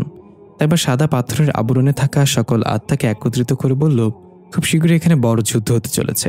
পৃথিবী থেকে কেউ আসছে আমাদের এই সুন্দর জায়গাটাকে ধ্বংস করতে, আমরা এটা হতে দিতে পারবো না। কে প্রস্তুত আছো আমার সাথে যুদ্ধ করার জন্য? আমি তোমাদেরকে আজকের জন্য সম্পূর্ণ উন্মুক্ত করে দিলাম। সব একসাথে হাত উঠিয়ে স্লোগান দিল, আমরা যুদ্ধ করব, আমরা আমাদের জায়গা রক্ষা করব। পাশে পড়েছিল সামারুনের আদমরা আত্মা। পাথরের চাপায় সামারুন ঠিকমতো দম নিতে পারছিল না। তাইবা সামারুনের দিকে তাকিয়ে পৈশাচিকে হাসিতে বলল, আসতে দাও জিজাকে, এখান থেকে ফিরে যেতে দেব না। সামারুন কোকড়াতে কোকড়াতে বলল, তাহলে এটাই তোমার পরিকল্পনা ছিল, জিজাকে এখানে নিয়ে আসা? তাইবা হাসতে হাসতে বলল, তোমাকে এই জন্যে আমার ভালো লাগে সামারুন, বলার আগে অনেক কিছু বুঝে যাও। সামারুন বলল, আর তোমাকে আমার এই জন্য ভালো লাগে না, তুমি সে বন্ধুরূপী কালসাপিনী রয়ে গেলা, যারা অতীত থেকে শিক্ষা নেয় না তারা ভবিষ্যতে গিয়ে পদে পদে উষ্টা খায়, তুমি উষ্টা খাবে। দৃশ্য পরিবর্তন। আতিশ পাইথনকে নিয়ে সেই চাবি রাখার গোপন স্থানে গিয়েছে। বরাবরের মতো টিনের ঘরে গিয়ে ঢাকনা খুলে পাইথন আর আতিশ নিচে নামলো একসাথে। আতিশের অস্ত্র সরঞ্জাম দেখে পাইথন বলল, এগুলো কি খেলনা পিস্তল নাকি আসল? আতিশ বলল, মাথায় ঠেকিয়ে একটা ঠুস করে চালিয়ে দিলেই বুঝতে পারবেন। পাইথন একটা চকচকে পিস্তল হাতে নিয়ে আঙ্গুলের সাথে ঘুরিয়ে ঘুরিয়ে হঠাৎ আতিশের দিকে তাক করে বলল, তাহলে দেখা যাক আসল না নকল? আতিশ ভয় পেয়ে বলল, আরে ভাই কি করছেন, ট্রিগার থেকে আঙুল সরান, চাপ লেগে যাবে তো। পাইথন একটু হেসে পিস্তলটা নামিয়ে নিতে লাগলো। পরক্ষণে আবার তাক সোজা করে আতিশের কপাল বরাবর শুট করে দিল। সবকিছু হঠাৎ থমকে গেল। পিস্তল থেকে ধোয়ার সাথে বুলেটটা স্লো মোশনে আতিশের দিকে ছুটে যাচ্ছে। আতিশ আ করে ভয় কিছু বলছে। পাইথন হাসতে হাসতে গিয়ে আতিশের সামনে গিয়ে দাঁড়িয়ে খপ করে চলতি বুলেটটা হাতে ধরতেই সবকিছু স্বাভাবিক হয়ে গেল। আতিশ ভয় দম নিতে নিতে দেখলো পাইথন দাঁড়িয়ে আছে, বুলেট তার হাতে। পাইথন আতিশের হাতে বুলেটটা ধরিয়ে দিয়ে বলল, তোর পিস্তল তো অনেক স্লো, আমাকে ভেদ করতে পারলো না? আতিশ আ করে তাকিয়ে আছে। পাইথন সিন্ধুকের দিকে এগিয়ে গেল আর বলল, চাবিটা নিশ্চয়ই এখানে আছে, তাই না? আতিশ নিজেকে সামলে নিয়ে বলল, হ্যাঁ, কিন্তু কথা হচ্ছে চাবি নিয়ে গেলে তো এখন এখান থেকে আমার বয়স বাড়তে থাকবে, আমি আমার চিরযৌবনের চাবি কেন দিব আপনাদেরকে? পাইথন বলল, দেখ ভাই, প্রথম কথা হলো এই চাবির মালিক পৃথিবীর কেউ না, এটা অন্য জগতের চাবি, আর দ্বিতীয়ত হলো, আমি তোর কাছে এই চাবি নেওয়ার জন্য অনুমতি চাচ্ছি না। তুই স্বেচ্ছায় না দিলে পরবর্তী বুলেটটা আমি তোর কপালে মারবো। আতিশ কপালে হাত দিয়ে ডলতে ডলতে বলল, তাহলে নিয়ে যাও নিজেরটা নিজে, আমি স্বেচ্ছায় দিব না এই চাবি। পাইথন একটু হেসে এক ঘুষি দিয়ে সিন্ধুকের তালা ভেঙে ফেললো, তারপর চাবিটা বের করে হাতে নিয়ে বলল, আর কিছু? আতিশ মন খারাপ করে বলল, আর বাকি আছে কি? এত শক্ত সিন্ধুকের তালা ভেঙে ফেলেছ এক ঘুষিতে, এখন আমি কিছু বললে না জানি আমার তালাই ভেঙে দেন। আচ্ছা পাইথন ভাই, আপনার মতো শক্তিশালী হতে হলে আমায় কি করতে হবে? পাইথন বের হতে হতে যেতে বলল। আতিশ তাড়াতাড়ি পিছু নিল আর বলতে লাগলো, বলেন না ভাই, ফর্মুলাটা কি শক্তির? পাইথন বলল, রোজ সকালে সিদ্ধ করবি 2টা ডিম। আতিশ বলল, ঠিক আছে, সিদ্ধ করলাম। তারপর? পাইথন বলল, তারপর তোর কাছে থাকলো 4টা ডিম। আতিশ কাশতে কাশতে বলল, ছি ভাই, এসব কি বলেন? আপনি বললেন 2টা ডিম সিদ্ধ করতে, এখন 4টা হলো কিভাবে? পাইথন চোখ রাঙিয়ে বলে, এত দূরে যাস কেন, পুরো কথা শোন আগে।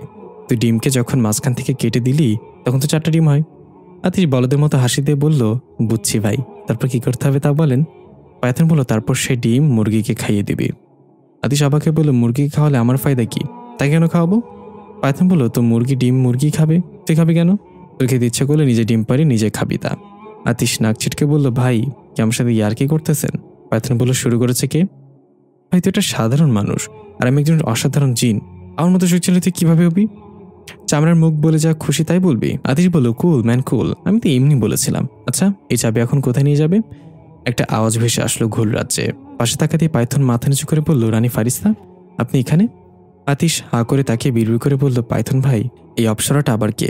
পাইথন বলল, চুপ থাক বাচাল, নাহলে দুজনকেই ধোলাই করবে। ফারিস্তা এসে বলল, খবর পেয়েছি ইফরিত রাজ্য থেকে 2 ভাগে বিভক্ত হয়ে সৈন্যদল আসছে। বড় একদল যাচ্ছে গোল রাজ্যের দিকে আর একদল আসছে পৃথিবীতে। চাবি তারা হাসিল করেই ছাড়বে। পাইথন বলল, কিন্তু তারা এরকম হিম্মত কিভাবে করতে পারে তাদের গুটি কয়েক সৈন্য দিয়ে?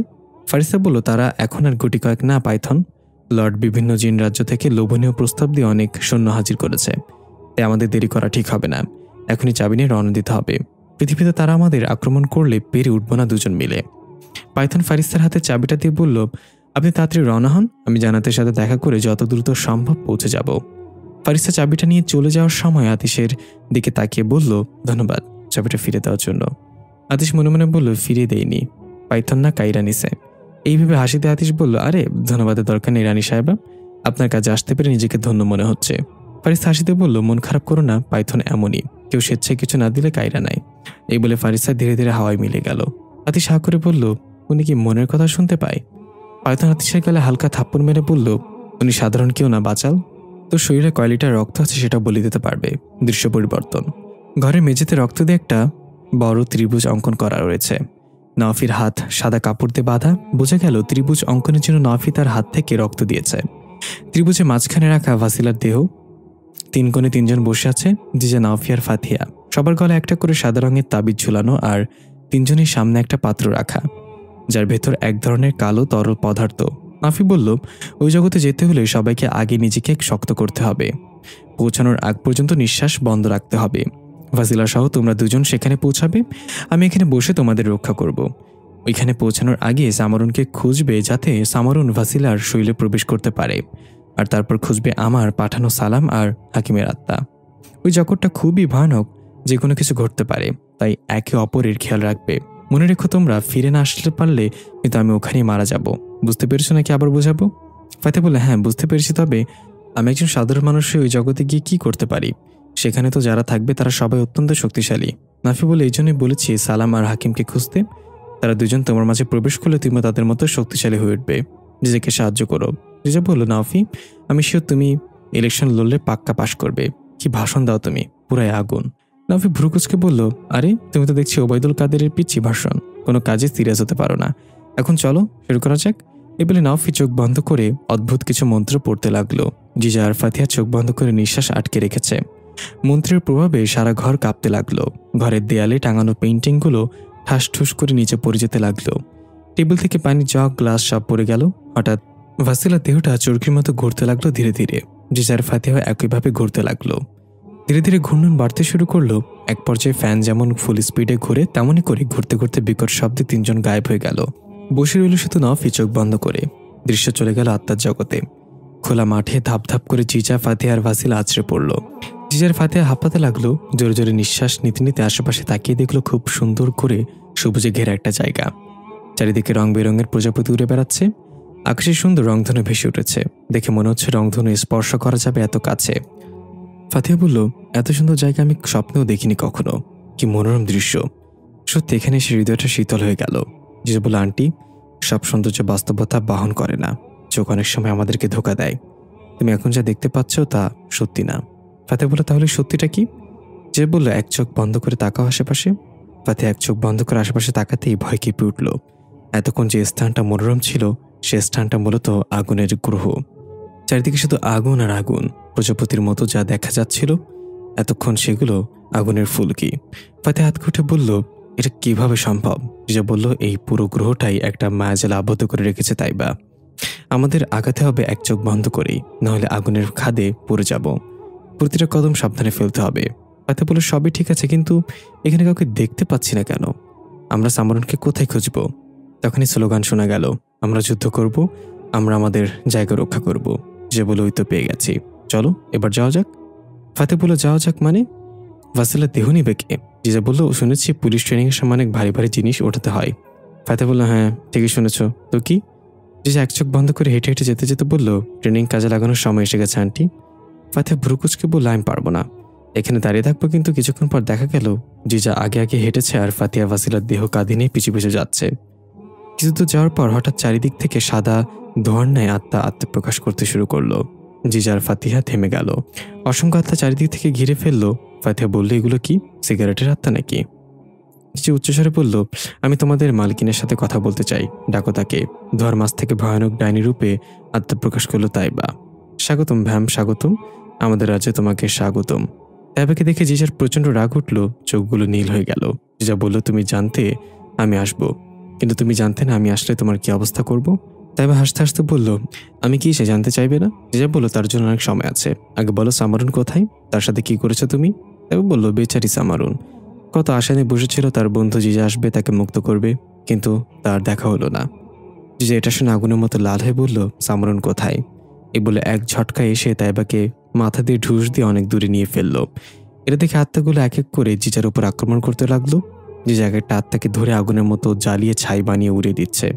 ফাতিহা ওয়াসিলার দেহ নিয়ে নিচে রেখে দিয়ে কি করবে না করবে ভাবছে আর ভয়ে ভয়ে এদিক সেদিক তাকাচ্ছে। কিছু আত্মা নজর পড়ে গেল ফাতিহার দিকে, তারা তেড়ে আসতে লাগলো ভয়ানক রূপে। ফাতিহা ভয় জিজাকে ডাক দিল, জিজা আমি কি করব? কিন্তু জিজা ফাতিহার ডাক শুনতে পেল না। জিজার উপর বৃষ্টির মতো আত্মারা ঝাঁপিয়ে পড়ল। জিজা তার পুরো শক্তি দিয়ে সবাইকে ঝলসে দিচ্ছে। ফাতিহা কোনো উপায় না পেয়ে চোখ বন্ধ করে খিচ মেরে দাঁড়িয়ে রইল। আর তারা ফাতিহার উপর আক্রমণ করতে যাবে তখনই বিদ্যুৎ বেগে দুই দিক থেকে দুইটা সাদা ধোঁয়া ফাতিহার মাঝে প্রবেশ করলো। সাথে সাথে ফাতিহা ধাপ করে চোখ খুলে ফেললো। দেখা গেল ফাতিহা এক চোখে আগুন, আরেক চোখে পানি। আত্মা এসে ফাতিহাকে স্পর্শ করার আগে ফাতিহার হাতের মাঝে আগুনের গোলাগুলো সৃষ্টি করে তাদের আঘাত করতে লাগলো। আত্মাগুলো ঝলসে যেতে লাগলো। ফাতিহা এখন পুরোদমে জিজার সাথে মিলে লড়াই করছে। হঠাৎ একটা তাইবা দূর থেকে তার সাপের মতো চুলগুলো লম্বা করে জিজাকে পেঁচিয়ে নিল। ফাতিহাটা খেয়াল করে জিজাকে সাহায্য করতে চাইল, কিন্তু আত্মারা বাধা হয়ে দাঁড়ালো। ফাতিহা এক এক আত্মাকে মারছে আর কর্কশ গলায় বলছে, আর কত আসবে, কমে না কেন, আয় আয়। এদিকে জিজাকে চুলের বেষ্টনী দিয়ে আটকে তাইবা টান দিয়ে নিয়ে কাছে নিয়ে গেল। জিজা এতক্ষণ লড়াই করে বেশ ক্লান্ত, অনেক ক্লান্ত করেও চুলের প্যাচ থেকে নিজেকে ছাড়াতে পারছে না। তাইবা হাসতে হাসতে বলছে, কি ব্যাপার ভ্যাম, এটুকুই করতে পারলা? কিন্তু আমি একটা কথা কিছুতেই বুঝতে পারছি না, তুমি আমাকে সন্দেহ করলে কোথা থেকে? আমার পরিকল্পনা তো একদম সঠিকভাবে আগাচ্ছিল। জিজা দাঁত কটমট করে বলল, আমাকে স্বপ্নের মাধ্যমে এখানে নিয়ে আসাই তোমার ভুল। আমি সেদিন এক চোখ দিয়ে দেখে নিয়েছিলাম তোমার এই মায়াজাল। সামারুনকে আটকে না রেখে আমি আসতাম তোমাকে শেষ করতে। তাই বা হাততালি দিয়ে বলল, বাহ বাহ বাহ, আমি ভেবেছিলাম তুমি শুধু শারীরিক শক্তিতেই সেরা, এখন দেখি মাথাও কাজ করে তোমার। শোনো তাহলে, ফারিস্তা প্রথমে আমার মাকে মেরে সিংহাসন দখল করলো, তারপর আমাকে বিশ্বাসঘাতক উপাধি দিয়ে নিজ হাতে নিজের মৃত্যু দিল। আমি আগে জানতাম এমন কিছু হতে পারে। দ্বিতীয় পরিকল্পনা হিসেবে আমি ব্যবস্থা করে রেখেছিলাম মৃত্যুর পর এমন একটা জায়গায় আমার আত্মা নিয়ে যাব, যেখানে আমি আমার জাদুর মাধ্যমে আরো মানুষ এবং জিনের আত্মা নিয়ে আসব। আমার দরকার ছিল 1000 আত্মা, যাদেরকে একসাথে নিজের শরীরে প্রবেশ করাতে পারলে আমি আবার জীবিত হয়ে ফিরে যেতে পারবো, সিংহাসন নিয়ে নিতে পারবো, যা আমার প্রাপ্য। কিন্তু এখানে আত্মা টেনে আনা বেশ কষ্টসাধ্য। এইভাবে চলতে থাকলে কয়েকশো বছরেও আমি 1000 আত্মা জোগাড় করতে পারবো না। তাই আমি বিকল্প পথ খুঁজলাম এবং পেয়েও গেলাম। একটা ভ্যাম্পের আত্মা শোষণ করতে পারলেই সেটা 1000 সাধারণ আত্মার সমান হবে। ভ্যাম্প তো আমি চিনি, তবে কি করে তাকে এই জগতে আনতে হবে সেটা জানা ছিল না। তখনই কাকতালীয়ভাবে এখানে আসে সামারুন। যখনই শুনলাম সামরন তোমার সাথে গিয়ে পৃথিবীতে দেখা করেছে, আমি আমার পরিকল্পনা এঁটে নিলাম। সামরনের মাধ্যমে তোমাকে এই জগতে নিয়ে আসবো এবং পরিশেষে নিয়েও আসলাম। সবসময় জিজা ঝাঁঝালো কণ্ঠে বলল, সামরন কোথায়? তাইবা বলল, আমার স্বেচ্ছায় নিজের আত্মা দিয়ে দাও, কথা দিলাম আমি সামরনকে যেতে দেব। জিজা হাসতে হাসতে বলল, বুবুজান, আবার চট করে ঢুকে যেতে পারে এটা বিশ্বাস করি, কিন্তু তুমি সামরনকে ছেড়ে দিবা এটা বিশ্বাস করি না। এর মাঝে ফাতিহ সব আত্মাদের নিশ্চিহ্ন করে তাইবার দিকে তেড়ে আসতে লাগলো। তাইবা তার চুলের আরেক অংশ দিয়ে ফাতিহকে পিছিয়ে নিয়ে বলল, আমি আগে জানতাম ওই দুই আত্মাকে এখানে পরিকল্পনা করে পাঠানো হয়েছে, কথা দিলাম এখান থেকে কেউ ফিরে যেতে পারবে না। দৃশ্য পরিবর্তন। ফাতিহা চাবি নিয়ে ঘোল রাজ্যে পৌঁছে দেখে ইতিমধ্যে ইফরিত জিনরা হামলা করে দিয়েছে রাজ্যে। রাজা গারখুন সহ অন্যান্য সেনারা প্রাণপণে লড়াই করছে। রাজা গারখুন ফারিস্তার কাছে দৌড়ে এসে জানতে চাইল চাবি কোথায়। ফারিস্তা বলল, সহি সালামতে আছে, চিন্তা করবেন না, এখন এদেরকে শেষ করা যাক। এই বলে ফারিস্তা তার হাত থেকে অদৃশ্য এক নীল তরবারি নিয়ে এগিয়ে যেতে লাগলো স্লো মোশনে। ইফরিতদের কুচু কাটা করতে লাগলো এক এক করে। দূরে দেখা গেল প্রিন্স তার পুরো শক্তিতে ঘোল রাজ্যের জিনদের আঘাত করছে, হিংস্রভাবে তাও। দৃশ্য পরিবর্তন। পাইথন তাড়াতাড়ি করে বাসে এসেছে জান্নাতের সাথে দেখা করে চলে যাবে। দরজা খুলে ডাক দিতে যাবে, জান্নাত বলে ওঠে, তখনই থমকে দাঁড়িয়ে গেল পাইথন। চোখ বড় করে তাকিয়ে আতঙ্ক ভরা কণ্ঠে বলল, জান্নাত, চেয়েছিলাম আজকে গল্প শেষ করে দিতে, কিন্তু তাহলে অনেক কিছু বাদ পড়ে যেতে পারে, তাই কিছুদিনের ভিতরে এই গল্পের বোনাস পার্ট দিয়ে সম্পূর্ণ গল্পটি শেষ করা হবে। সবাই লাইক কমেন্ট করে পাশে থাকুন এবং ভিডিওটি শেয়ার করে দিবেন। ধন্যবাদ সবাইকে।